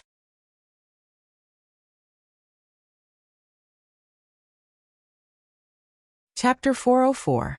Although the girl's strength was not great, when she used all her strength, the wooden stick cut through the air and made a sound of wind. Li Yi picked up the osmanthus cake with one hand, and suddenly reached behind him with the other hand, grabbing the wooden stick with great precision in the dark. Mississippi Lu's previous devilish training was very effective, making his skills a lot better than in his previous life. He couldn't beat a martial arts master, but he could deal with a weak girl. The girl didn't seem to expect the little thief's reaction to be so fast. Her attack missed, and she subconsciously opened her mouth to scream. However, when she opened her mouth, a piece of osmanthus cake was stuffed into her mouth before the sound came out. "What are you screaming for in the middle of the night?" Li Yi said impatiently, and took a step toward the light outside. The sky was not completely dark yet, and standing outside, he could vaguely see the appearance. He thought that after Xiao Zhu saw him, even if she didn't jump excitedly, she wouldn't use the stick to greet him. But after a moment of shock, she shouted in a more shrill voice, "Ghost!" In the dark, the expression on Li Yi's face froze, and a few black lines appeared on his forehead. "Brother Dong, Uncle Wang, it's really nothing. It's just that I accidentally sprained my ankle when I was walking just now. I'm sorry for causing you trouble," Xiao Zhu explained to the two people standing outside the door apologetically. "It's no trouble." The kind middle-aged man looked into the room and asked, "Where's Miss Ruoqing? Is there really nothing at home?" Xiao Zhu said, "Sister Ruoqing is in the room. There's really nothing wrong."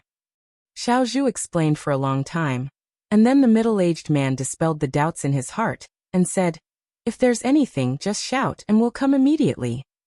After sending the two people away with great difficulty, Xiao Zhu closed the door and quickly ran into the room. At the same time, Li Yi also finished the last piece of osmanthus cake. "Is it really you?" She walked around Li Yi twice and asked suspiciously. Today, she had heard from Zue Mo that he was living a good life in the capital, that he had been conferred a noble title, that he was a high-ranking official, and so on. Yet, she saw him stealing things from the kitchen at night. Xiaozhu couldn't believe it no matter how hard she tried, which was why she had screamed earlier. Apart from me, does anyone else know that you were bitten by a dog when you were a child? When Li Yi was sunbathing in the courtyard behind the Rui workshop, he often chatted with Xiaozhu, who climbed up the wall, so it was very easy to prove his identity. Hearing this, the suspicion on Xiaozhu's face disappeared, but it quickly turned into anger. You still know to come back. Hearing this, Li Yi was startled and couldn't react for a moment. What did he mean by he knew to come back? Looking at her expression again, there was disappointment mixed with anger, like a little wife who had caught her husband fooling around outside at night. And all the emotions of grievance were written all over her face. Li Yi's heart was full of doubts, but her emotions didn't seem fake. For a moment, he even suspected, before he left Qing'an Prefecture, that he had lost another particularly important memory? What happened to me? Thinking of this, even his words became strangely guilty. Xiaozhu sat down angrily across from him, and asked, Do you know how did Sister Ruoqing get through these days? How did she get through? Li Yi thought. Why did it bring up Ruoqing again? Could it be, in the memory that he had lost, the main character was someone else? Even if it was amnesia, it should be a memory from half a year ago. The plot couldn't be so complicated and bizarre, right? Chen Yuzhu looked at Li Yi, and said angrily, These 2 months Sister Ruoqing hasn't slept well at all. Do you know, because of those things in the brothel, she didn't sleep at all last night, and today she slept for less than an hour. She has lost a lot of weight. Didn't I remind you several times before I left to take good care of Miss Ruoqing? To let her pay attention to rest, and not overwork? Li Yi looked at her and said, Don't tell me you didn't get this allowance. He knew Wan Ruoqing worked very hard, and when he left he specifically told Xiaozhu that when necessary, the matter of the brothel could be put aside, and taking good care of her body was the most important. He had reminded her of this more than once, and even specially paid her a salary. Now she was blaming him. Xiaozhu was speechless for a moment because what Li Yi said was the truth, but how could she change what Sister Ruoqing had decided? In short, it was still his fault. I don't care, the brothel is yours, you think of a way. The young girl pouted, and didn't intend to reason with Li Yi, with a look of, I am cute, I am right. Li Yi did not intend to reason with Xiaozhu. Only now did he understand why the brothel business had developed so quickly in just a short 2 to 3 months. Wan Ruoqing had even forgotten to eat and sleep because of this, and he, as the shopkeeper, felt a little guilty. Where is Miss Ruoqing now? Li Yi stood up and asked. Inside. Xiaozhu pointed to the room with the light on, and said doubtfully, Strange, we were talking so loudly outside. Sister Ruoqing should have heard us long ago. Why hasn't she come out yet? Li Yi and Xiaozhu opened the curtain and walked in, and saw a figure leaning over the table. Even in her sleep, Ruoqing was frowning slightly, as if she had encountered something troublesome.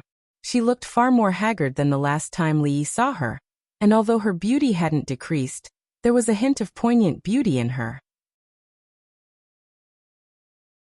These days it was as Xiaozhu said, she really did forget to eat and sleep, otherwise she wouldn't be so thin. Sho. Sister Ruoqing is asleep, don't disturb her. The young girl made a shushing gesture to him. Li Yi nodded and walked over slowly. There were some papers neatly stacked on the table, and the handwriting on them was very elegant, familiar hairpin-style small regular script. Li Yi picked up a few of them and looked at them. They were about the specific arrangements of each brothel. There were many of these papers. She couldn't have been handling all the trifling matters by herself all the time, could she? Her hands were half in the air, and her head was leaning on the table, exhaustion written all over her face. Seeing her eyelashes tremble a few times, as if she was about to open her eyes, Li Yi reached out and touched a spot on the back of her neck. What are you doing? Xiaozhu ran to the front, looking at him warily. She needs a good rest now. I just touched her sleep point. Li Yi walked to the chair, looked at her, and said impatiently, What are you standing there for? Hurry up and help her. In fact, The young girl didn't have much strength, so she couldn't help much. Li Yi almost carried her to the bed by himself and covered her with the quilt. That light touch just now, she wouldn't wake up until the next morning. When Wan Ruoqing fainted in front of Rui brothel, he had also carried her, and this time, he found that she was much lighter than before. She won't wake up until tomorrow morning. I'll take these things on the table. Take good care of her. Li Yi picked up the stack of things, looked at Ruoqing again, and walked out of the room.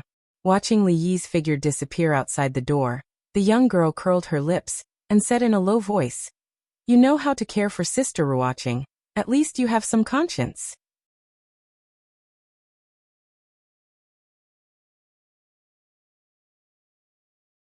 Chapter 405. The osmanthus cake could barely fill one's stomach, but it was not enough. Not far from Rui Lane, there was a noodle stall. Li Yi and Xiao Huan used to frequent it. He didn't expect the noodle woman to still be there. Li Yi ate another bowl of noodles. The woman didn't speak much and didn't seem to recognize that he used to be a regular customer of the noodle stall. She had many customers every day and it was difficult to remember one or two. After finishing the noodles and returning home, he lit the lamp and sat at the table. He took out the things he got from Ruoqing and carefully flipped through them. The handwriting on the paper was elegant and the content clear. Li Yi didn't have to spend much effort to have a comprehensive understanding of the current situation of the theater. There were about 20 theaters in Qing and Prefecture, with the prefecture as the center and extending outwards. Because of the lack of manpower, it had almost reached the limit of expansion. As for the Jianghu and Wulin, they were all handled by Old Man Sunday. The authority of the Wulin hero ranking increased day by day. There were even some brothels outside the city that provided arenas for all kinds of masters to compete for rankings. The masters participating there were free of charge, but the spectators had to pay a certain fee. Of course, no one was short of a few copper coins. Many people felt that watching two people fight on the stage was much more interesting than watching a group of people perform. Therefore, there was no lack of spectators for every competition, and the profits could not be ignored. It wasn't easy to develop to this point in 2 months. No one knew better than Li Yi how powerful this force was. Of course, the current development of the brothel had reached a bottleneck. If they wanted to keep the customers, they had to continuously innovate and have better stories and scripts. Fortunately, he still had to stay in Qing and Prefecture for a while longer. Taking advantage of this time, he could bring out the legendary cultural crystals. He had slept enough during the day and didn't feel tired. He took out a brush and paper. Xiao Huan wasn't there, so he could only grind the ink himself. After a while, Li Yi raised the brush and closed his eyes. When he opened them again, a thick book that others couldn't see floated in front of him. On the front page were 3 big words: Journey to the West. Before the chaos was divided, the world was in chaos, and no one could see it. Ever since Panga broke the primordial world and created the distinction between pure and turbid, as a few lines of small words appeared on the paper, the story of a monkey officially opened a new chapter in this strange world. In the courtyard next door, the girl's body moved about, using the moonlight to practice her swordsmanship. She would look up from time to time. Even when she was about to rest, the lights were still on. The moment Wan Ruoqing opened her eyes, she was stung by the sunlight shining through the window. She covered her eyes with her hand and sat up on the bed with a trace of doubt on her face. If she remembered correctly, she only wanted to take a nap on the table for a quarter of an hour. How did she end up lying on the bed? Moreover, the sky was clearly turning dark at that time. Why did it suddenly light up now? Was it an illusion? For her, from the time she laid on the table to the time she woke up on the bed, it seemed that only a quarter of an hour had passed. At this moment, her mind was still a little dazed. "You're awake." Just as she was trying to make her mind clear as soon as possible, a muffled voice suddenly came from the direction of the room door. Li Yi held a stuffed bun wrapped in paper in his hand and one in his mouth. Seeing that Wan Ruoqing had woken up, he gestured to her and said, "I just bought these buns with cabbage fillings. Do you want two?" Wan Ruoqing looked at him in a daze. Her face was filled with amazement and shock. For a moment, she was unable to come back to her senses. After a while, she nodded and said, Then I'll have one. Li Yi was very clear on how long it would take for a person to wake up after their acupuncture point was hit. Therefore, when he came early in the morning, he bought breakfast for two. Wan Ruoqing washed up for a long time before appearing in front of Li Yi again. She did not have any makeup on and her face was bare. She seemed to be in better spirits than last night. For a woman, someone who could meet her without makeup must have treated her as a true friend. Li Yi was very pleased about this, although he could not tell what had changed on her before and after putting on makeup. Sorry, I didn't know that you don't eat cabbage buns. Xiaozhu has already gone out to buy new ones. Just now, when Wan Ruoqing was washing up in the room, Xiaozhu took a steamed bun and nibbled on it. When she realized that it was stuffed with cabbage, she told Li Yi that Wan Ruoqing never ate steamed buns with this kind of stuffing. She then went out to buy breakfast again. Actually, Li Yi did not like cabbage buns very much. Unfortunately, he had stayed up all night copying books and got up a little late in the morning. The bun shop had sold out the other fillings, so he had no other choice. Wan Ruoqing smiled and took a bite of a bun. After a while she looked up at him and asked, When did you come back? Yesterday. Li Yi wiped his hands and said, I came here last night. You were asleep at the time, so I didn't wake you up. Wan Ruoqing somewhat regretted not insisting a little longer yesterday, but she quickly changed the topic and said, the theater. Seeing that she was going to talk about the theater, Li Yi waved his hand and said, Don't worry about the theater for now. Rest well in the next few days. I'll take care of those things.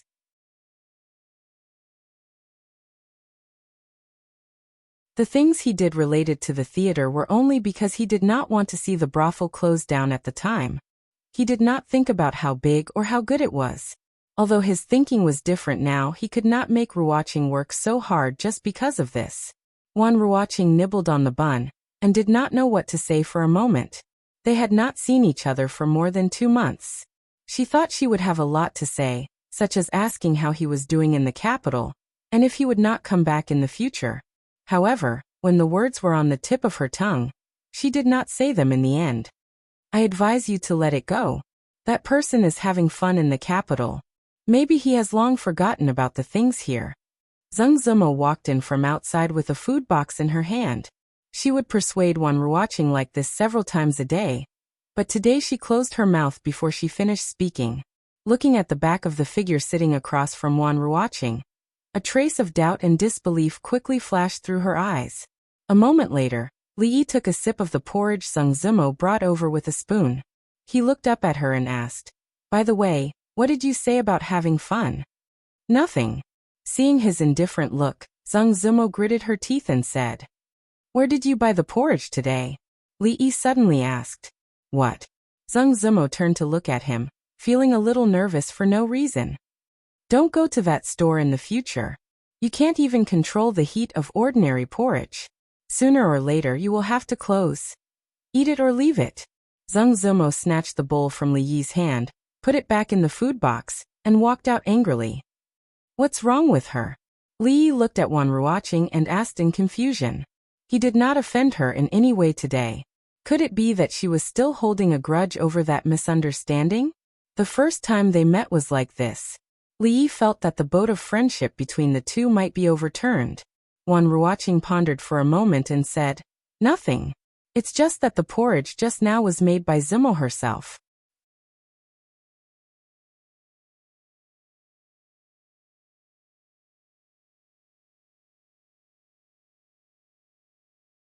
Chapter 406.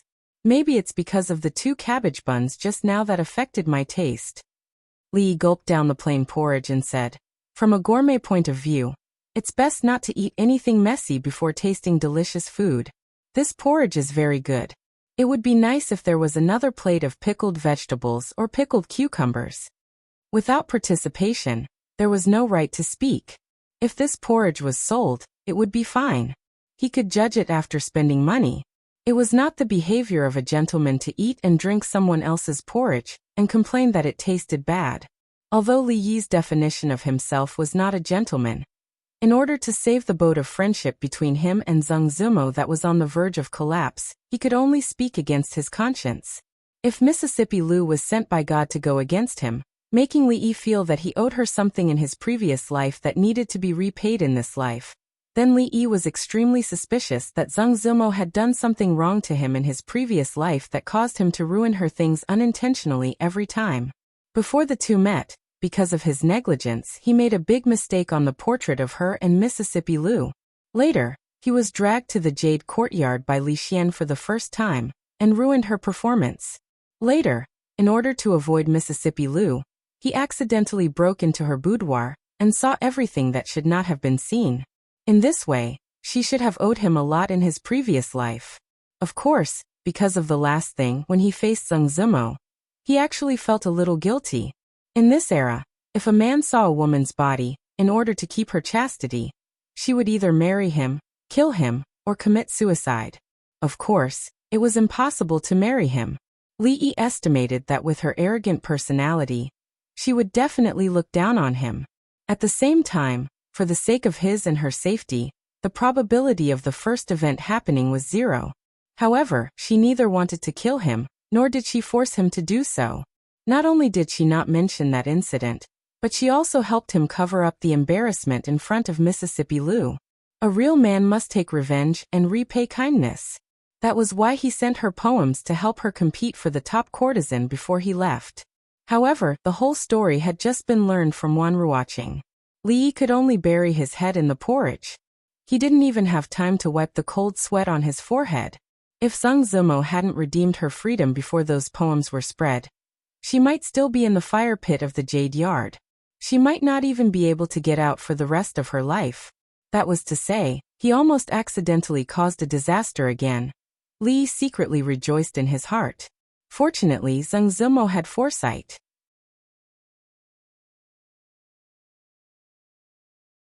If she had redeemed herself a little later, he really wouldn't have been able to repay the debt in this life other than dedicating himself to her, and giving her the only 100 kilograms of flesh he had. So, at that time, she didn't even think about competing for the top courtesan. He was being overly sentimental. Not only did he not repay the favor, but he owed her even more, making her the absolute goddess in the heart of Qing, and prefecture, and even everyone who heard those poems. The star of this era, the national goddess that countless people would spend a lot of money just to see once, was also in constant trouble.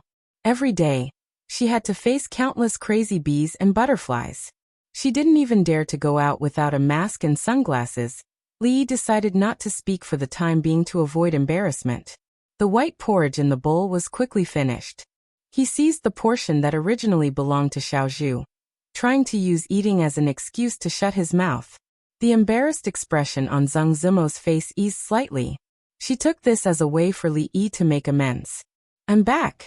It's too late today, and a lot of porridge shops are sold out.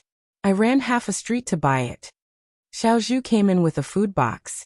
Seeing that Li was already sitting at the table eating porridge, and then looking at Zhang Zimo sitting across from him, her little face couldn't help but change. However, when she learned that Li had eaten up the portion that originally belonged to her, the smile on her face became bright again. She cast a grateful look at him. Finally, she had a good reason to eat the porridge she bought. In order to resolve the awkwardness between the two, Wan Ruoqing glanced at Zhang Zimo and said to Li, "During this time, Zimo has also helped us a lot. She helped to draw the curtains and backgrounds of some plays." Zhang Zimo's power alone was limited. It was impossible for her to draw all the curtains and backgrounds of the theaters, but that kind of novel and unique painting had also attracted many customers for them. Zhang Zimo curled her lips and said, "It's not really a help. It's just some useless painting. Besides, I get paid for painting those things." Wan Ruoqing smiled and said, "A painting of the Luo Shui goddess has been sold for hundreds of taels of silver outside. There's no market for it. We can't afford such a high reward." Zhang Zimo glanced at Li. Speaking of which, the growth of her fame and the improvement of her painting skills were all thanks to him. However, although her paintings were very valuable now, it was nothing more than because they were rare. If they could be bought easily, then what was the difference between them and the common goods on the street? Moreover, she was not short of money at all, and did not need to sell her painstaking efforts. Li was a little full now, but seeing Zhang Zimo's appearance, He knew that the boat would not capsize this time. He suddenly felt that the 2 bowls of porridge just now were the 2 most meaningful bowls of porridge he had ever eaten. He came over in the morning to give the first few chapters of Journey to the West to Wan Ruoqing, so that the storytellers could familiarize themselves with it first. The official serialization would begin tomorrow. At the same time, he hadn't been to the theater for a long time. He wanted to see what the theater was like now. "I'll take you there." The nearest theater was only a few dozen steps away from here. Li Yi and Wan Ruoqing walked out of the door, and happened to meet a group of people coming from the front. Seeing those people, Zheng Zimo, who was walking at the back, changed her expression. She was about to retreat, but it was too late. "Miss Zimo, what a coincidence." A young man at the front immediately greeted her, and said with a smile, "So this is the Luo Shui goddess." Indeed, seeing is believing. She is indeed a peerless beauty. "Miss Zimo, I have set up a banquet at the Agarwood Tower today. I wonder if you can do me the honor." Most of these people were young men. After one of them took the lead, the others came forward one after another, talking politely and attentively. Some of them had seen Zheng Zimo countless times. They tried to please her many times, but she didn't take them seriously. Some of them came purely because of her reputation. They felt that although this Luo Shui goddess was extremely beautiful, she didn't seem to be as exaggerated as described in the poem. She was not much better than this year's champion, Lu Qiao, and even comparable to the woman next to her. But since she was so famous and almost everyone in Qing and Prefecture knew her, there must be a reason. Thinking about it this way, it made them even more curious. Li Yi was also stunned by this sudden scene. It was one thing to hear Wan Ruoqing say it, but it was another thing to see Zheng Zimo's pursuers with his own eyes. Who would have thought that in ancient times, there were fans of their idols who came to stop them? The young man looked talented and seemed to be well read, but he actually said such a lame reason like, "What a coincidence." Die-hard fans really lowered their intelligence. As for the person who set up the banquet at the Agarwood Tower, who would treat their idols to a meal so casually, they should at least take out thousands of taels of silver to show their sincerity. Seeing this scene in front of him, an idea suddenly emerged in Li Yi's mind. If Zheng Zimo's influence could spread to the capital, and then put up a big billboard in front of every perfume shop, with a picture of Zheng Zimo holding a perfume in her hands. It must be 3-dimensional, and at the end, add an advertising slogan. XX perfume. Miss Zimo said it was good after using it. In this way, not only would women be unable to refuse, but it would also attract a large number of male customers. The business would be booming.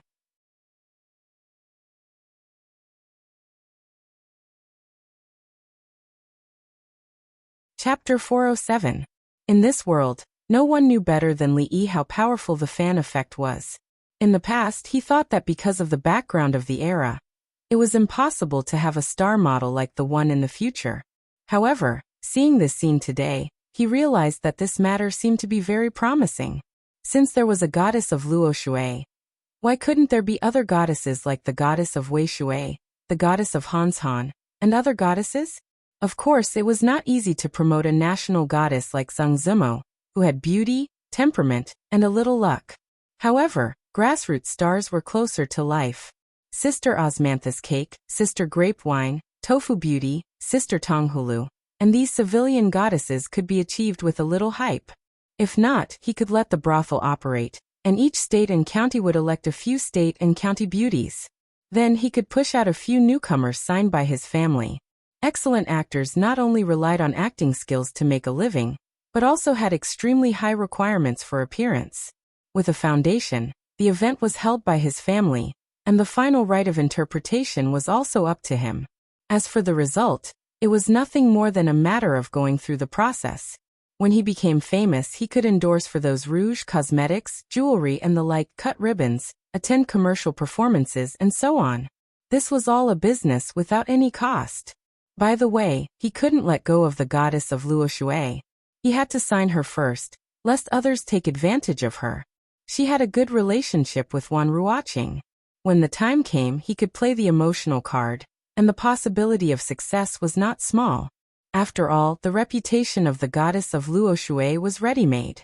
There was no need to invest any resources. This was a big advantage. Those who always wanted to take advantage of others generally couldn't take advantage of others. Li only understood this after a long time. At this time, he only felt a slight tightness on one arm, and he could feel the softness and smoothness through a layer of clothes. He looked at Zhang Zimo, who came up to take his arm, and his brain was a little confused for a moment. What was going on? Watching the legendary goddess of Luoshui, Miss Zimo, leave with a young man's arm, everyone stood there in a daze, unable to believe their eyes. Could it be that Miss Zimo was already taken? Except for husband and wife, who would do such a thing in public between a man and a woman? If heartbreak had a sound, Wan Ruoqing and Xiaozhu would definitely feel that it was particularly noisy around them at this moment. However, they had no time to care about these people now. Seeing Li Yi and Zhang Zimo leave, they hurriedly followed. Only the group of young people remained in the same place. They all had different expressions on their faces, but the one thing they had in common was that the smiles on their faces were no longer there. She hadn't said anything just now, but she had said everything. How is this possible? Who is that person? Why haven't I seen him before? She is Lady Zueyamo, the goddess of Luoshui. Many people were still unable to accept what they had just seen. Goddesses should exist high up in the clouds. Why did they have to descend to the mortal world all the time? A goddess marrying a man was a huge blow to them. It was likely that many people would leave the fan club because of this. Li Yi was stunned for a moment before he immediately understood what had happened. Of course, Zhang Zimo couldn't have suddenly fallen in love with him and wanted to force a confession. The only explanation was that she wanted to get rid of these crazy bees and butterflies and used him as a shield. However, how could she not ask for his opinion? A shield also had dignity. Don't move. This is all your fault. It should be solved by you. Sensing that Li Yi wanted to pull his hand out, Zhang Zimo whispered, and at the same time, she used some strength in her arm. Li Yi stopped moving around to avoid accidentally touching something he shouldn't. If he moved again in this position, Zhang Zimo would definitely think that he wanted to take advantage of her. Fortunately, they were only a few dozen steps away from the theater. When the two walked in from the back door, Zhang Zimo immediately let go of him. Wan Ruoqing walked over from behind and looked at Zhang Zimo, not knowing whether to laugh or cry. She said, "You forget it. This is indeed the most effective way." Seeing that Zhang Zimo was actually looking at him proudly, Li Yi was quite speechless. If it was in modern times, it was not uncommon for girls to hug and kiss, let alone hold a shield's hand. This was how it was played in many TV dramas. The shield was generally a standard tall, rich, and handsome man with both looks and wealth. The female lead was a sweet and innocent girl who acted as a play for her ex-boyfriend or ex-boyfriend's current girlfriend or ex-boyfriend's current boyfriend. Then, under a miraculous fate, after 20 or 40 episodes of twists and turns, after experiencing all kinds of setbacks and blows, they would end up together with the original shield, making countless ignorant girls in front of the TV jealous. However, this was not modern times, nor was it an idle drama. Could it be that the shield had already appeared thousands of years ago? Moreover, the goddess of Luoshui, who was equivalent to an A-list actress in Qing and Prefecture, was not a sweet and innocent girl with zero sense of existence. If there was a female star in the future who dared to do this, the man's ancestors would probably be dug out. On the second day of coming to Qing and Prefecture, Li Yi foresaw the trouble he was about to encounter. However, the most troublesome thing was not Zhang Zimo's suitors, but how he should explain to Rui and Mississippi Lu's sword. Of course, the reason was still because of his decision 3 months ago. At this time, he could only slowly swallow the bitter fruit he had sown. Thank you for your kindness before, but this matter started because of you, so it should be ended by you. Anyway, you will leave soon. When you arrive in the capital, no one will know who Zhang Zimo is. Zhang Zimo turned to look at him, raised a white palm, and said, "After today, our previous grievances are written off." Wan Ruoqing only knew that the two of them had never been on good terms, especially because of those poems.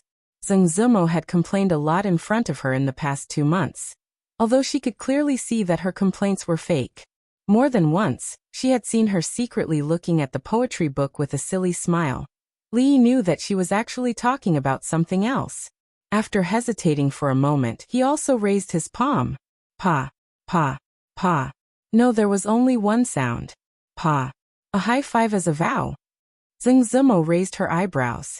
After giving Li Yi a high five, she turned around and walked further inside. Her footsteps were obviously relaxed. Li shook his slightly numb palm, wondering why she had used so much strength just now. However, he also secretly breathed a sigh of relief. It seemed that the boat had sailed to a calm sea, and there was no need to worry about turning over in a short time. In a room backstage of the theater, Old Sun put aside a stack of newly collected scripts and let out a long sigh. The previous scripts and stories were almost used up now. If they didn't innovate, the theater would gradually become deserted again. He absolutely didn't want to see that. However, the new scripts he saw recently were all old and boring, and none of them could be used. This serious problem was already imminent. However, the lack of a script was only a matter of urgency. There was another matter that was really urgent. The new county magistrate Wei was obviously not easy to deal with. How could they fight with the county magistrate in the territory of Anxi County after losing their backer? The sound of footsteps came from the door. Old Sun suppressed these emotions, turned his head, looked at the person and said doubtfully, "Why is Miss Zimo here now?" "Miss Ruoqing is not here now. I'm afraid you have to go home to find her." Before Zheng Zimo answered, two other figures walked in from the door. "Hey, Miss Ruoqing is here. I happen to have something to talk to you about." Old Sun didn't finish his words.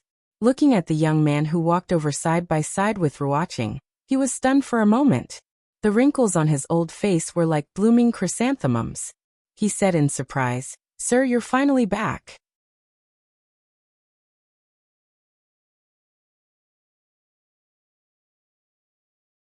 Chapter 408. Old Man Sun had personally witnessed the revival of this brothel, and its gradual development to its current state.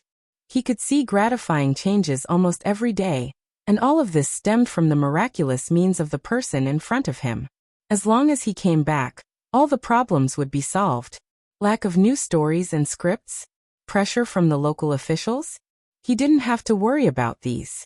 Under the guidance of Old Sun and Wan Ruoqing, Li visited all the theaters in and outside the city in the morning. He even sat down with them to watch a few plays. Everything in the theater was orderly and well organized. It was a world of difference from the previous brothel. As the other theaters were too far away, Li didn't have time to visit them. As for the special performances for martial artists, they were far away outside the city. Naturally, he didn't have the chance to see them today. Along the way, Old Sun kept telling him about the development of the theater these days. The reputation of the Qing and prefectural theater had spread far and wide. There were more than 20 theaters, which almost included most of the actors living at the bottom of the society. Even actors from other states and counties came to seek shelter.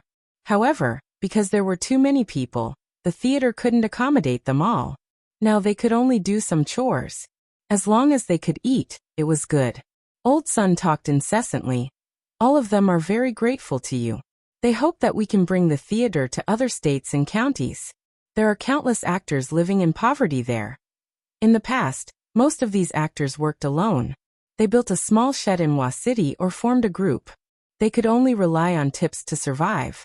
They had the last meal, but they didn't have the next one. They even wandered around the prefectures. Because of their lowly status, they couldn't do anything else. Their profession didn't allow them to live a stable life. Suddenly there was such a place. They only had to do what they had always been doing. Their food and accommodation were provided, and they were paid a lot. They didn't have to run around. Which actor wouldn't be tempted? The success of the Qing and prefectural theater was due to its high-quality content and scientific management methods. Both of these were things that other people could not learn, or had a hard time learning. Thus, they hoped that the spring breeze of the reform of the brothels would blow to where they were, and that they would stride into a beautiful new era. It had almost become the common hope of the performers in the nearby counties. At the mention of this matter, the weariness on Old Man Sun's face was swept away, and his muddy old eyes flashed with light. Years later, The actors who had gotten rid of their lowly status and could finally live under the gaze of thousands of people would never forget the words of the kind old man before he died. Life is but once for us, and a man's life should be spent in such a way that when he looks back on his past, he will not be ashamed of wasted years, nor will he be ashamed of meanness and vulgarity, so that at the moment of his death he will be able to say, "All my life and all my energies have been given to the greatest cause in the world, the struggle for the liberation of all actors." That old man was their enlightener, their forerunner. He would be remembered in history and become a god in the hearts of generations of actors. Li nodded. He agreed with Old Sun's words. Our goal is the Sea of Stars, the entire Jing Kingdom. Qing and prefectural theater isn't enough.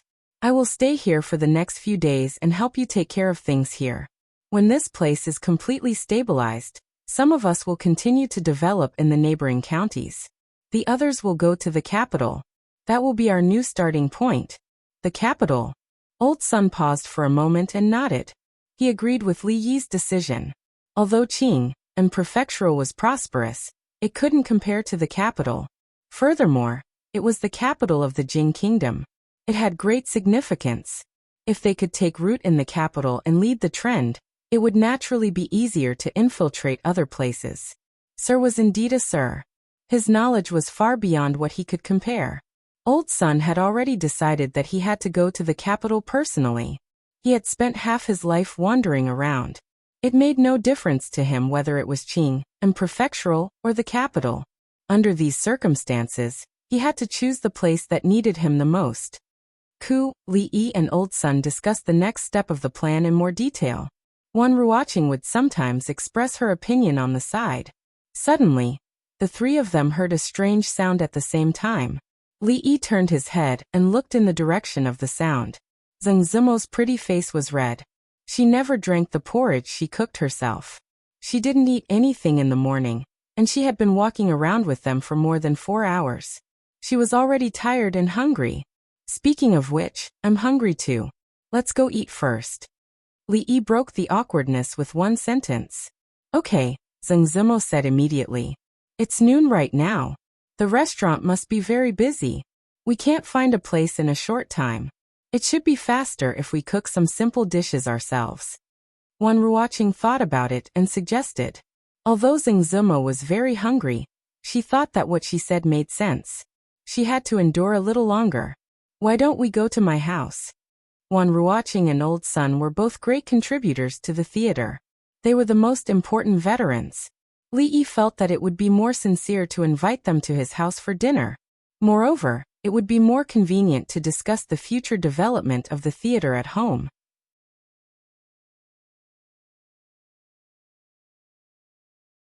As for Zheng Zimo, it would be to repay her for the porridge in the morning. Let's go to the restaurant. Zheng Zimo heard this and immediately shook her head. Wan Ruoqing hesitated and also said, Why don't we go to my place? It might be more convenient. It's not convenient. There is no one at home anyway. I have to cook if I go back alone. Li Yi waved his hand and said, It's decided. Strangely, the two women didn't raise any objections this time. As for Old Sun, eating was a small matter for him. It didn't matter where they ate. He also wanted to talk to Li Yi about the development plan of the theater. He bought 2 candied haws on the roadside for Zheng Zimo to eat first. On the way back, he also bought all the necessary ingredients. When the 4 people walked into the yard, Zheng Zimo looked around. She only saw the girl named Yang Liuqing cleaning the yard. There was no one in the house. For some reason, her heart quietly relaxed. Uncle, you're back. Yang Liuqing put down the broom, first bowed to Li Yi, and then slightly gestured to Wan Ruoqing and the others. Some children worked in the theater. She naturally knew Old Sun and Wan Ruoqing. She had also seen Zheng Zimo a few times, but she didn't talk much.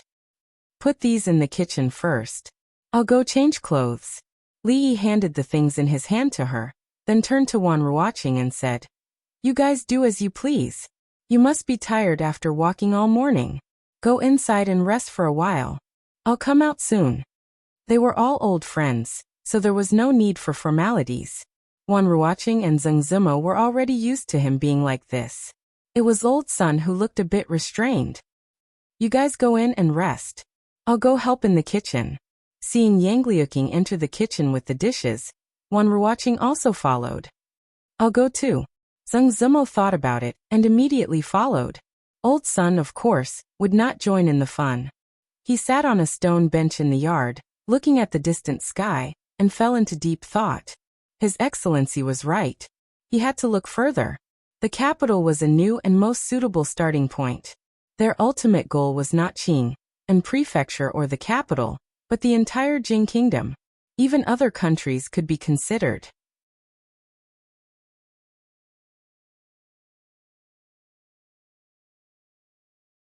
Chapter 409. Seeing that Li Yi had changed his clothes and walked out of the room, Old Sun immediately greeted him. In just a short while, he had formed a few preliminary ideas in his mind. Old Sun, you rest first. I will go and cook. If there is anything, we will talk about it later. Seeing Wan Ruoqing's figure appearing in the kitchen, Li Yi waved his hand, and then walked to the kitchen. Here he was the host and Wan Ruoqing and the others were guests. There was no reason for the host to let the guests cook at home. Cook? Old Sun was stunned in place. How could a man do a woman's thing? In his heart, Li Yi was a godlike man. Imagine the scene of his god wearing an apron, humming a tune in the kitchen and chopping pig bones? He was old and couldn't bear such a psychological gap for a while. The dull expression on Old Sun's face did not recover for a long time. Not seeing Old Sun, who was stunned, Li Yi walked into the kitchen and saw Yang Liuqing and Wan Ruoqing busy at the stove. Zheng Zimo squatted down and peeled a good green onion into pieces. Li Yi hurriedly grabbed it from her hand. From the bowl of porridge she cooked in the morning, it could be seen that this Miss Zimo was the same as his second Mississippi. They were both little fairies who did not do any chores. Fairies should be floating in the sky. Such vulgar words as peeling green onions to cook were not suitable for fairies. Okay, you go outside and rest. We will be fine here. Li Yi waved his hand at her. It was enough to have Wan Ruoqing and Yang Liuqing to help. He didn't know how long it would take for him to cook a meal for 5 people. He had to find 2 people to help. There was no need to talk about Wan Ruoqing. Since the osmanthus cake was so delicious, how could her culinary skills be bad? As a wandering heroine, Yang Liuqing's ability to survive was definitely much better than ordinary people. It was not a problem for her to help out a little. At least, she would not peel a green onion until it was only as long as a little finger. Zheng Zimo was a little annoyed to see him chasing away flies. She crossed her arms and stood to the side. She wanted to see how a man like him did these kitchen things. He had reached the pinnacle of both the Tao of poetry and the Tao of painting. Being able to see a side that he was not good at made him feel quite satisfied. However, it didn't take long for her to disappear. As a woman, she couldn't help but feel ashamed. Even Wan Ruoqing was a little surprised. She knew that Li Yi often cooked, and his culinary skills should be passable. He could even make a bowl of ordinary porridge with endless aftertaste. However, when she saw his exquisite and somewhat exaggerated knife skills and skilled movements, she couldn't help but feel inferior. Yang Liuqing had stayed here for a long time, so she was not too surprised. If she was allowed to do it, she could cut it faster and better, although the taste was not comparable at all. Zheng Zimo didn't watch for long and walked out in shame. As a woman, it was not something to be proud of to be defeated by a man in a place where she should be proud. Steaming and boiling were still the mainstream diet of ordinary people, but it was not the case in Li Yi's family. Since they were not short of money, stir-frying with iron wok replaced those 2 simple cooking methods. Thus, Zheng Zimo smelled the aroma coming from the kitchen in the yard. She was already very hungry, and she almost involuntarily swallowed a mouthful of saliva. Then, she felt that this action seemed very spineless, so she involuntarily swallowed a mouthful of saliva again. In the past, in the jadeite courtyard, other than sometimes involuntarily singing and performing, she didn't have to worry about anything else. As the top artist of the jadeite courtyard, the madam would naturally have people serve her very well. However, after redeeming herself and moving out, she and Xiao Chui had to personally handle all the big and small things, including clothing, food, housing, and transportation. The trifling matters were still manageable, but the 3 meals a day couldn't be bought from a restaurant every time. However, she and Xiaozue really didn't know anything about cooking, so they could only practice diligently, surrounding the stove for several hours a day. Fortunately, she was naturally intelligent, and after a few days, she finally understood that going to elder sister Ruoqing's place for a meal was the best solution. At this moment, smelling the fragrance in the air, she stared blankly at the direction of the kitchen, and her thoughts inevitably drifted away. If a moment later, Zheng Zimo pinched her arm to expel that unrealistic thought from her mind. Wan Ruoqing and Yang Liuqing were in the kitchen. They helplessly found that other than picking the onions, peeling the garlic, and occasionally passing seasonings to him, they couldn't do anything else. No, they could still carry the plates. Every time Li Yi finished a dish, he would ask them to bring it out. After a short time, 4 hot dishes, 4 cold dishes, and 1 soup were all finished. A total of 8 dishes and 1 soup. It was already a very high standard to entertain guests. The square table was just enough for 4 people, but with the addition of Yang Liuqing, the 3 women were all skinny, so it didn't seem crowded even with 5 people. You guys have worked hard these days. I'll drink first to show my respect. Li Yi raised his cup to Wan Ruoqing and Old Man Sunday. Without them, there wouldn't be the current theater, and his plan wouldn't have been possible. This cup should be a toast. Of course, because most of the people sitting here were women, his cup was actually tea. However, a toast was the same. The details weren't important. Master, you're too kind, too kind. Oldman's son hurriedly raised his cup in return.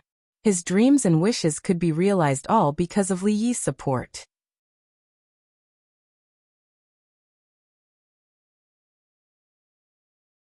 How hard was it to realize a dream?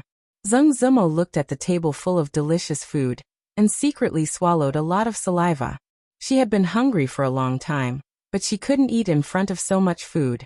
It was a double mental and physical torture. This cup is for the future of the theater. This cup is for ourselves. Hearing these words, Zheng Zimo's face turned a little pale. Couldn't they toast after eating? They could toast while eating. Okay, the food will be cold in a while. Let's eat. Finally hearing these words from Li Yi's mouth, Zheng Zimo couldn't wait to pick up her chopsticks. Who, hubby, is there a guest? Ruri walked in from the door, and looked at the situation in the room with a slightly startled expression. Mississippi Lu, who followed in, didn't have any expression, but the little maid on the side couldn't help but change her expression after seeing Zheng Zimo. Wasn't the painting that the son-in-law hid that woman? Zheng Zimo's already extended chopsticks stopped in midair. In an instant, she felt that her entire life had become a lot darker.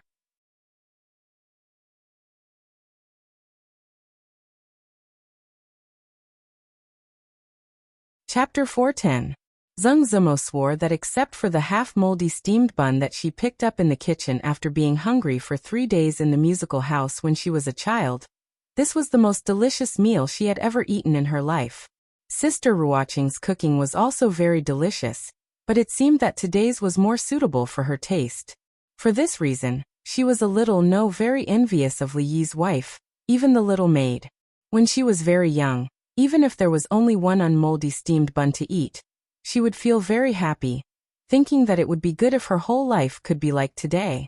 Later, she was chosen by the Madam of the Jade Courtyard, who took her to Qing and Mansion. Since then, she never lived such a hard life again.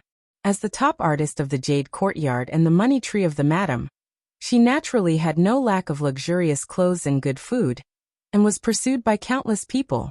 However, after that, no delicacy for her could compare with half a moldy steamed bun. So Li Yi was very curious why she could have tears in her eyes when eating a meal. Was it because the food he cooked was so delicious that she couldn't help being moved to tears? Li Yi felt that this was the greatest respect for the fruits of his labor, much more than Mississippi Lu's behavior of robbing him of food every time. So when Zheng Zimo was about to leave, Li Yi also invited her to visit his home when she was free. After living 2 lives, this was the most fulfilling cooking experience for him. Of course, this time, Mississippi Lu did not rob him, because she, Rui, and Xiao Huan did not sit at the same table with him and others. Yang Liuqing also went to their table. Li Yi happened to be discussing the theater with Old Sun and Wan Ruoqing during the meal. Your Excellency, after I go back, I will try to interview in several theaters according to what we just discussed. Old Sun's focus was not on whether the food was delicious or not, but on the matter of the brothel. This matter is not urgent. I will write a few new stories in these days, and when we attract enough guests, the effect will be better. Old Sun nodded repeatedly and asked tentatively, "Then what about Master Wei?" Li Yi smiled and said, "Just do what you need to do. I'll take care of the rest." With Li Yi's words, Old Man Sun was finally reassured. This meant that an Anqi County magistrate wasn't worthy of the Lord's attention. With such a background, the development of the brothel would definitely be much smoother. After sending them off, Li Yi lay on the rocking chair in the courtyard alone. While closing his eyes to rest, he was also thinking about something. The brothels in Qing and Fu were actually just an unintentional decision he had made a few months ago. At the time, he did have the idea of creating something like the entertainment industry in ancient times, but it was only to satisfy some of his interests.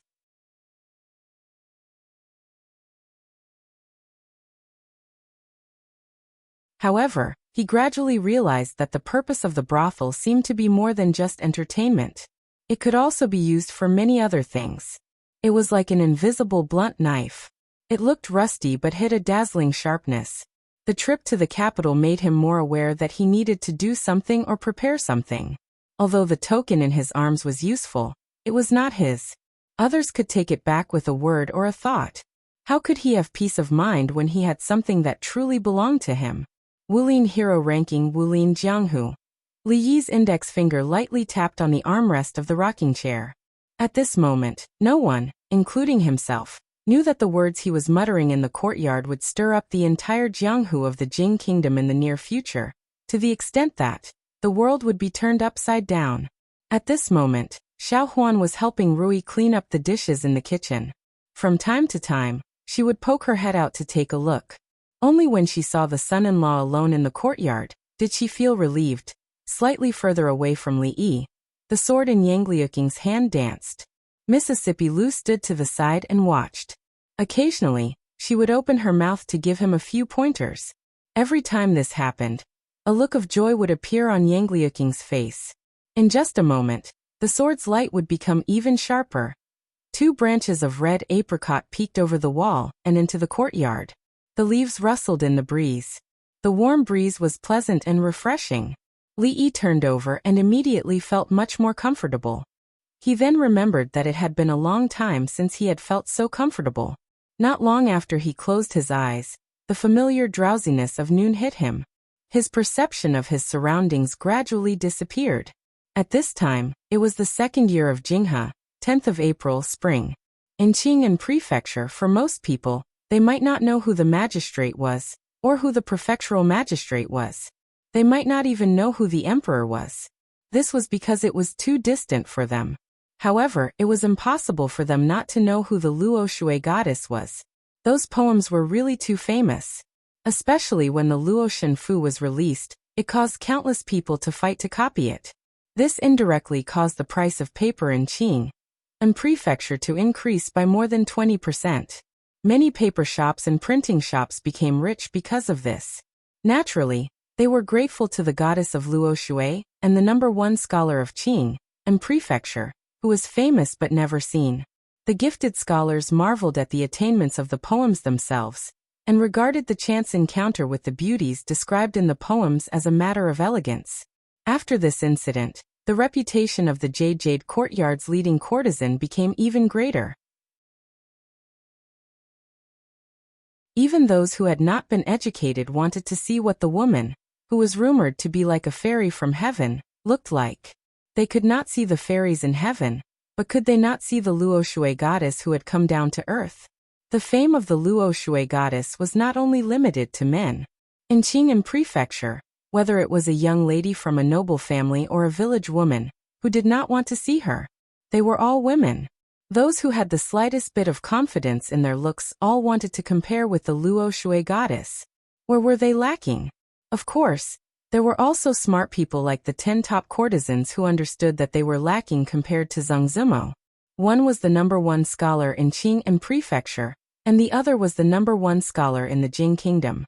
In short, the former top courtesan of the jadeite courtyard, the Luo Shui goddess Zheng Zimo, had been the topic of conversation in Qing and prefecture and the focus of everyone's attention. 2 months ago, everyone thought that she had an extremely ambiguous relationship with the #1 scholar in Qing and prefecture. Otherwise, why would he write such a poem for her? However, after 2 months of observation, everyone was surprised to find that no one of the opposite sex had ever appeared by Zheng Zimo's side. For most people, this was, without a doubt, great news.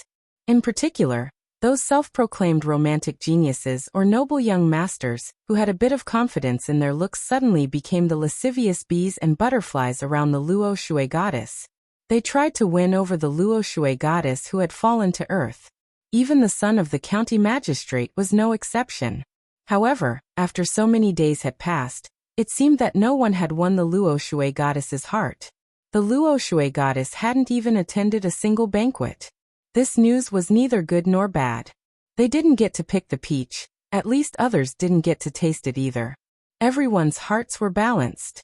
However, at this time, an unknown fellow who blocked their way out of nowhere had snatched away the peach that they had been yearning for. How could they not be angry?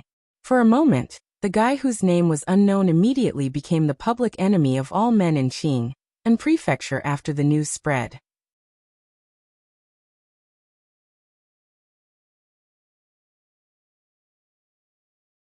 Chapter 411. Is there any news? Who on earth is he? I heard from the people I saw that day that the man looks unfamiliar. He doesn't seem to be very famous in the Qing and prefecture. Could it be that he isn't from the Qing and prefecture? This is outrageous. The Luo Shui goddess belongs to the Qing and prefecture. How can she be taken away by an outsider? In just 2 days, topics such as, who on earth is the mysterious man beside the Luo Shui goddess? And what is the relationship between the outsider and the Luo Shui goddess? Immediately became the hot topic of discussion. The speed at which it spread was enough to make people dumbfounded. In fact, the focus of people's discussion was no longer on Zheng Zimo. The man who appeared beside her that day was the focus of the public's opinion. Investigate. We must find out who he is.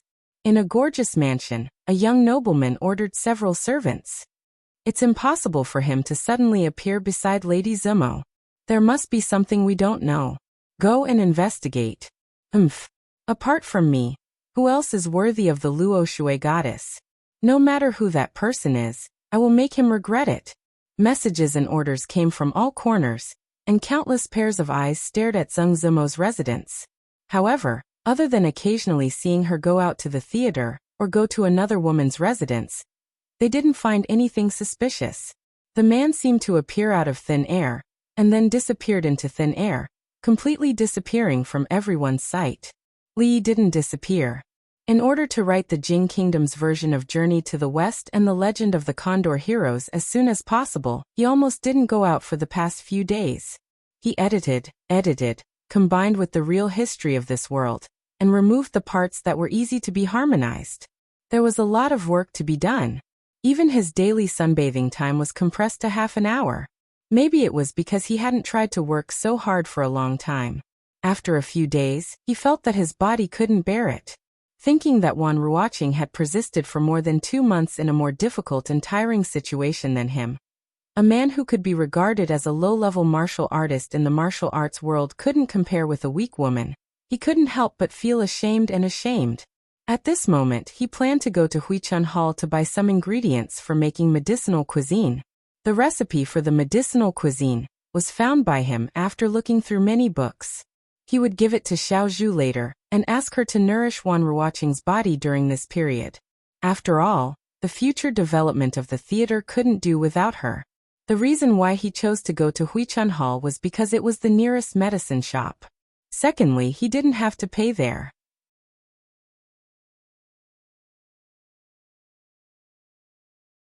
When he taught the suturing technique to Dr. Chen from Huichun Hall, Dr. Chen said that in order to thank him for his selfless contribution, the medicine hall would not charge him a single cent as long as he came to visit them in the future.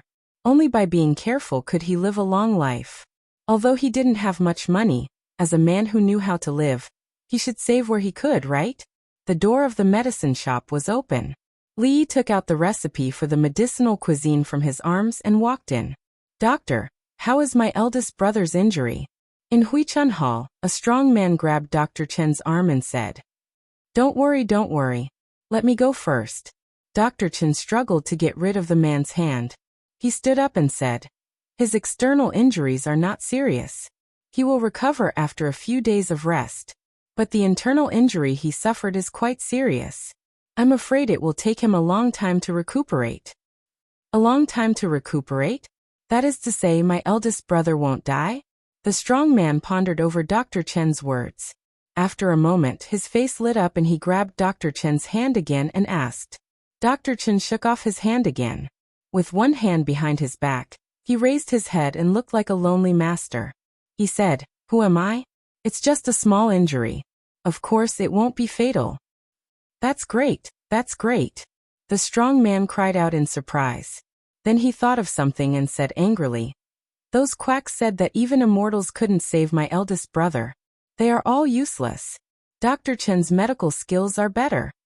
As a doctor, Dr. Chen was very happy to be praised by a patient. A smile also appeared on his old face.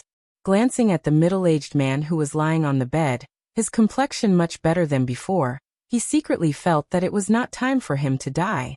If he had come a few months earlier, he was afraid that he would have ended up the same as the quack that the man had mentioned. He could only come to the conclusion that even a deity would not be able to save him.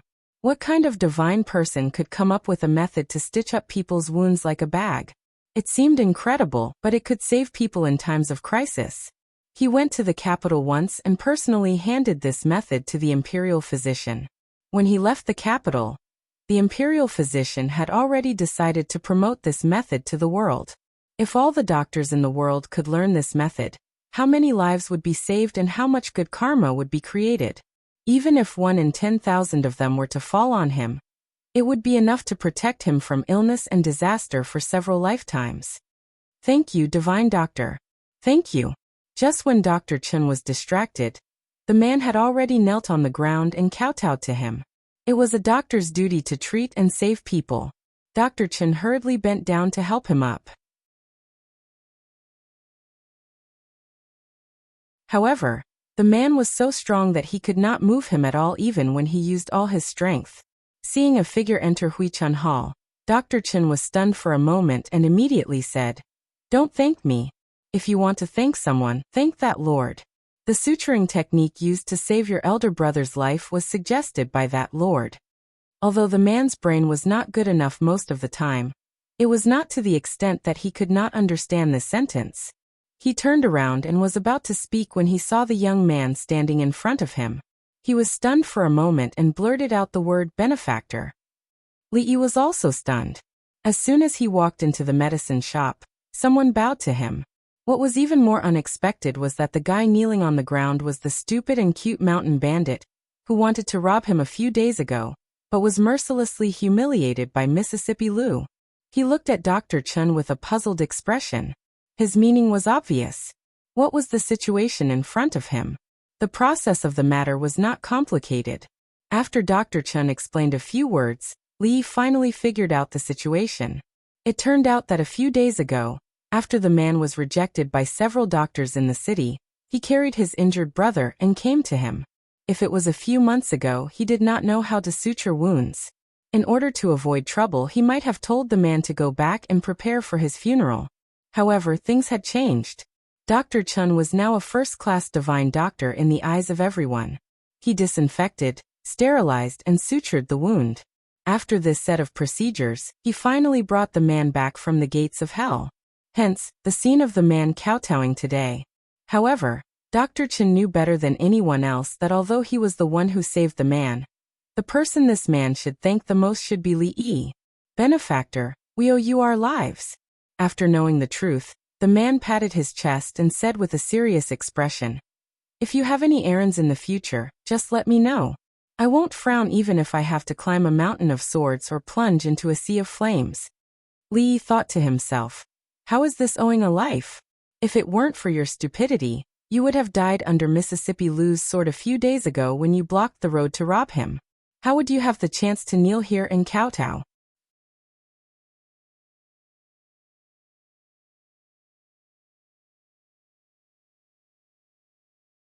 Chapter 412. You don't have to, Li waved his hand. Why would he need someone to climb a mountain of swords and plunge into a sea of flames for him? Even if he did, he wouldn't dare to ask this silly, cute man to do it. His ability to do bad things was definitely much stronger than his ability to do good things. The person lying on the bed was a rather thin middle-aged man. His face was thin, and he looked somewhat similar to the burly man. Perhaps it was because he was injured, but his face was slightly pale. After the burly man spoke, he also spoke. My younger brother is slow-witted. If he has offended you in any way, I apologize on his behalf. The middle-aged man spoke politely and properly. He didn't seem to have the same parents as the stupid man at all. Li shook his head and said, It's not that I've offended you. It's just that I need to be more familiar with the official language in the future, so that I can disguise myself as a bandit. I've already memorized it. If you don't believe me, I'll recite it for you.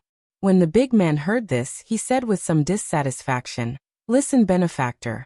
I planted this mountain and I opened this tree. Li was starting to wonder if the two of them were really twins, but the distribution of the brain during the embryonic stage was not very balanced. This man had obviously only received a small portion of the brain, but his body had been compensated. He was much more muscular than his elder brother. It was a surprise to see the two brothers here. He still had serious things to do. He explained the purpose of his visit to Dr. Chun. Dr. Chun immediately ran to the counter to get the medicine, and asked if he could keep a copy of the prescription for the medicinal diet for later study. It was just an ordinary medicinal diet prescription. In the future, there were all kinds of dietary supplements that could be found everywhere. Li had just picked one out of them. Perhaps any old Chinese medicine doctor's prescription was not worse than this one. If he wanted to study it, let him be. Watching Li take the medicine and leave Huichun Hall, the big man's expression was a little regretful. He was not a person who didn't know how to repay kindness. On the contrary, if he received kindness from others for no reason, he would always feel depressed if he didn't return it quickly. However, they didn't need him at all, which made him very depressed.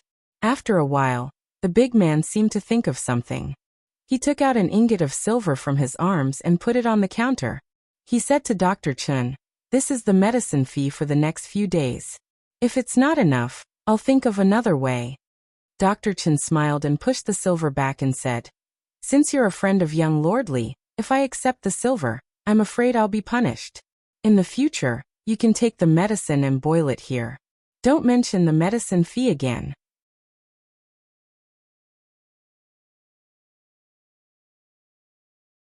Huichun Hall had been open for dozens of years, so it must have accumulated a lot of money.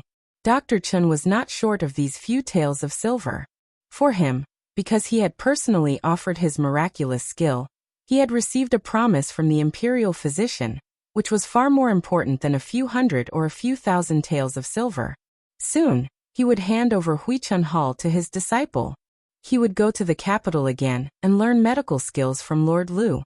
If he could achieve great medical skills in his lifetime, and enter the imperial physician's bureau to work, he would have no regrets even if he died.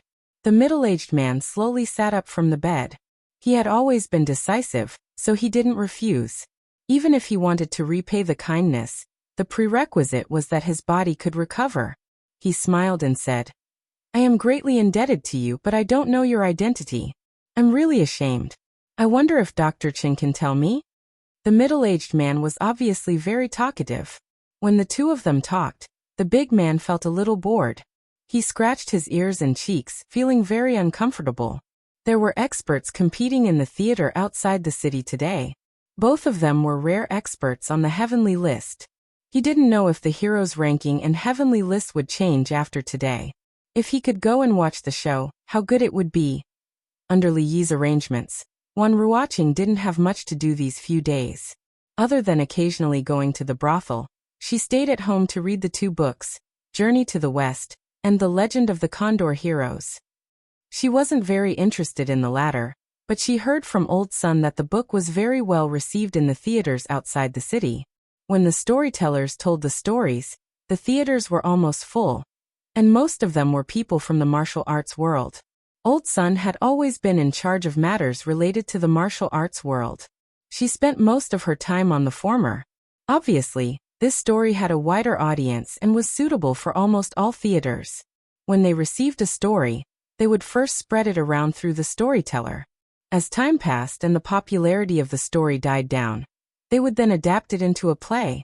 Any guest who had heard the story would almost never miss out on these plays, and the theater would thus welcome a second wave of customers. However, this wasn't all. For example, all the stories in Strange Tales from a Chinese studio had been printed into books through the printing workshop. They were very popular in Qing and Prefecture, and were always in short supply. There were also picture books adapted from the stories, and even snacks sold in the theater. These were all extensions of the theater's business.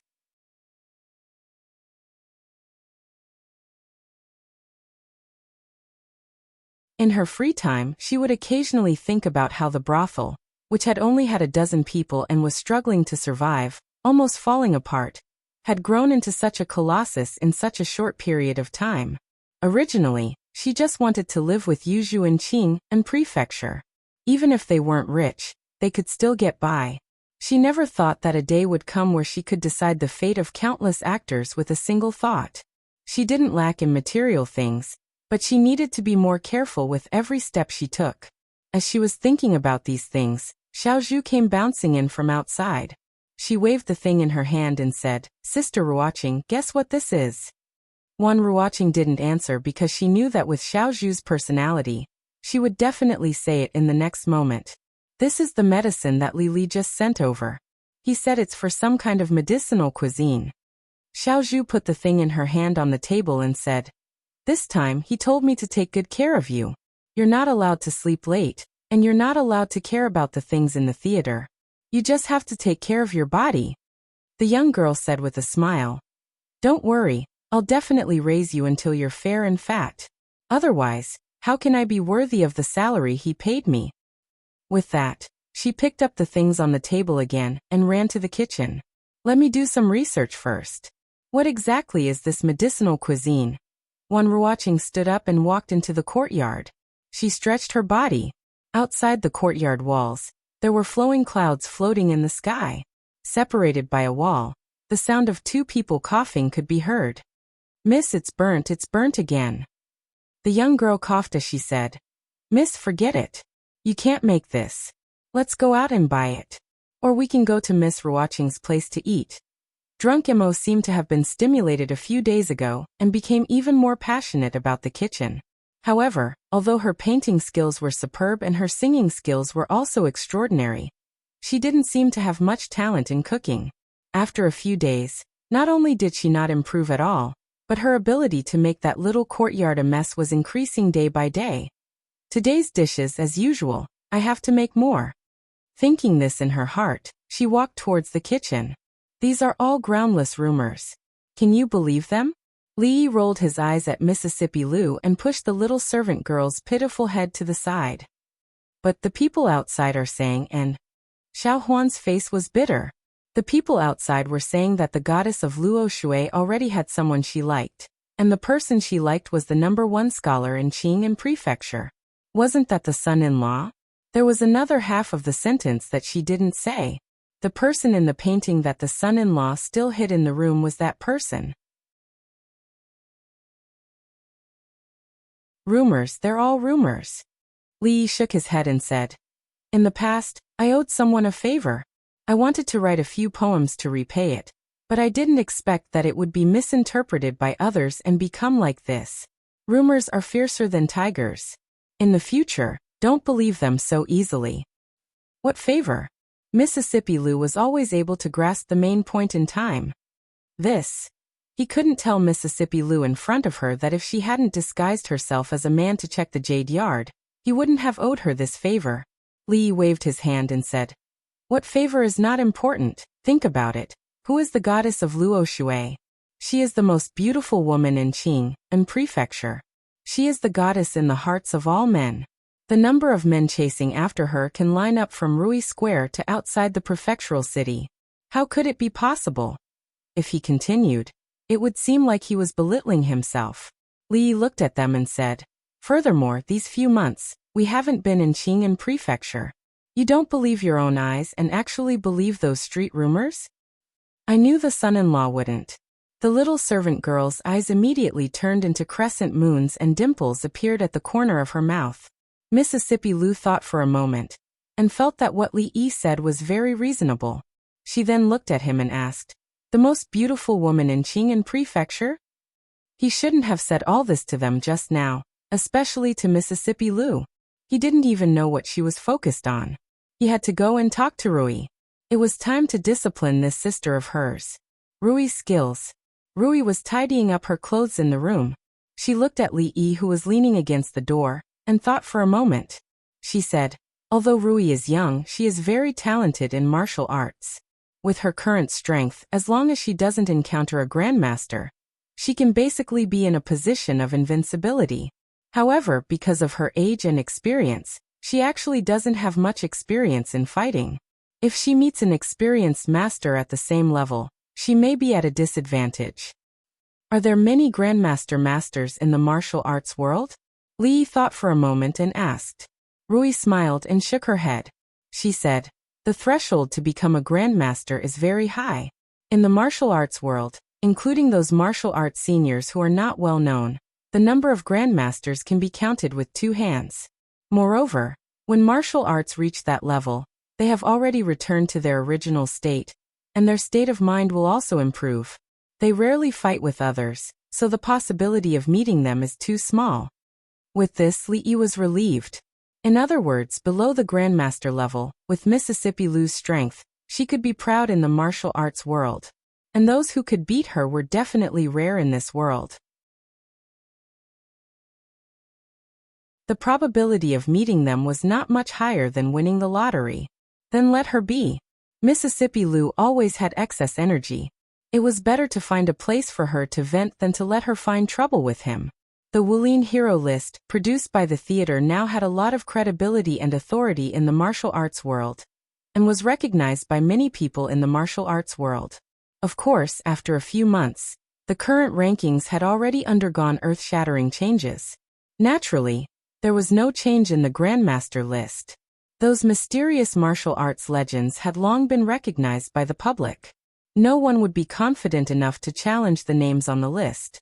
However, the Heaven ranking was just below the Grandmaster ranking, and was also the most important and eye-catching ranking of the Wulian hero ranking. It changed almost every few days, and new names would appear on it from time to time. The original rankings on it were also constantly changing.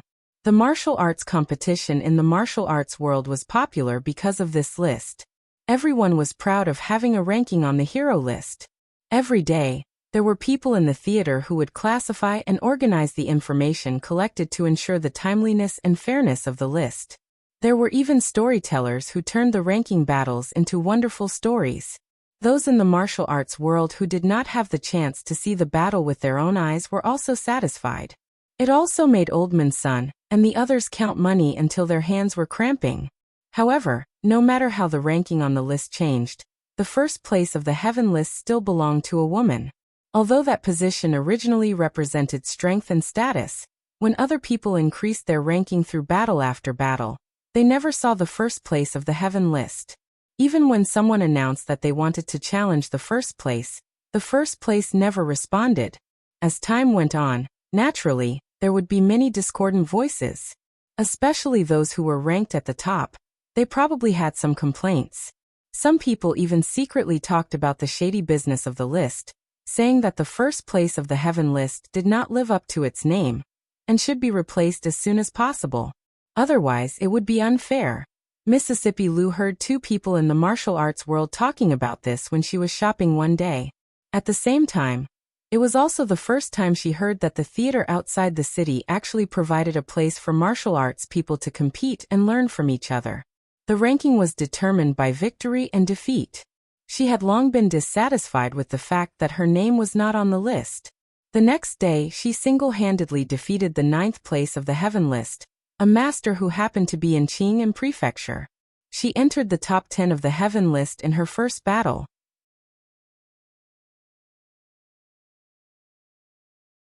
Ever since the World of Martial Arts Hero Ranking Board was released, there would be an unknown dark horse who would appear once every few days. They would defeat powerful players who had been famous for a long time and charge into everyone's sights, but this was the first time someone had defeated someone in the top 10 of the Heaven ranking board. Considering that the 9th place did not even last for the time it took for a stick of incense to burn before he surrendered, the person in charge of adjusting the ranking temporarily put her in the 5th place. It was also at this time that the people knew her name, Lu Rui. They were both extremely skilled in martial arts, had a similar name, and were both in Qing Prefecture. They would not believe that she did not have a relationship with the first place of the Heaven list, Lu Rui. This news was quickly verified. This time, no one said that the first place of the Heaven list was undeserved. The younger sister was so powerful. How bad could the older sister be? If anyone still had doubts, they would first defeat the 5th place of the Heaven list. The reason why she was ranked 5th was because the 3 people in front of her were not in Qing Prefecture. Perhaps even those 3 did not have absolute confidence in defeating her. There was no need for the theater to deliberately promote her. This heroine Lu, who came out of nowhere and had both beauty and strength, became the hot topic of discussion in Jianghu in a few short days. You're tuning in to the Li Mei's Wuxia Whispers YouTube channel. We're so grateful for your support, and don't forget to subscribe to join us on this incredible journey through captivating stories. Your generosity through donations truly makes a world of difference, as it's the primary source of revenue that allows me to expand and enhance this channel for you. Thank you from the bottom of my heart for being a part of this adventure.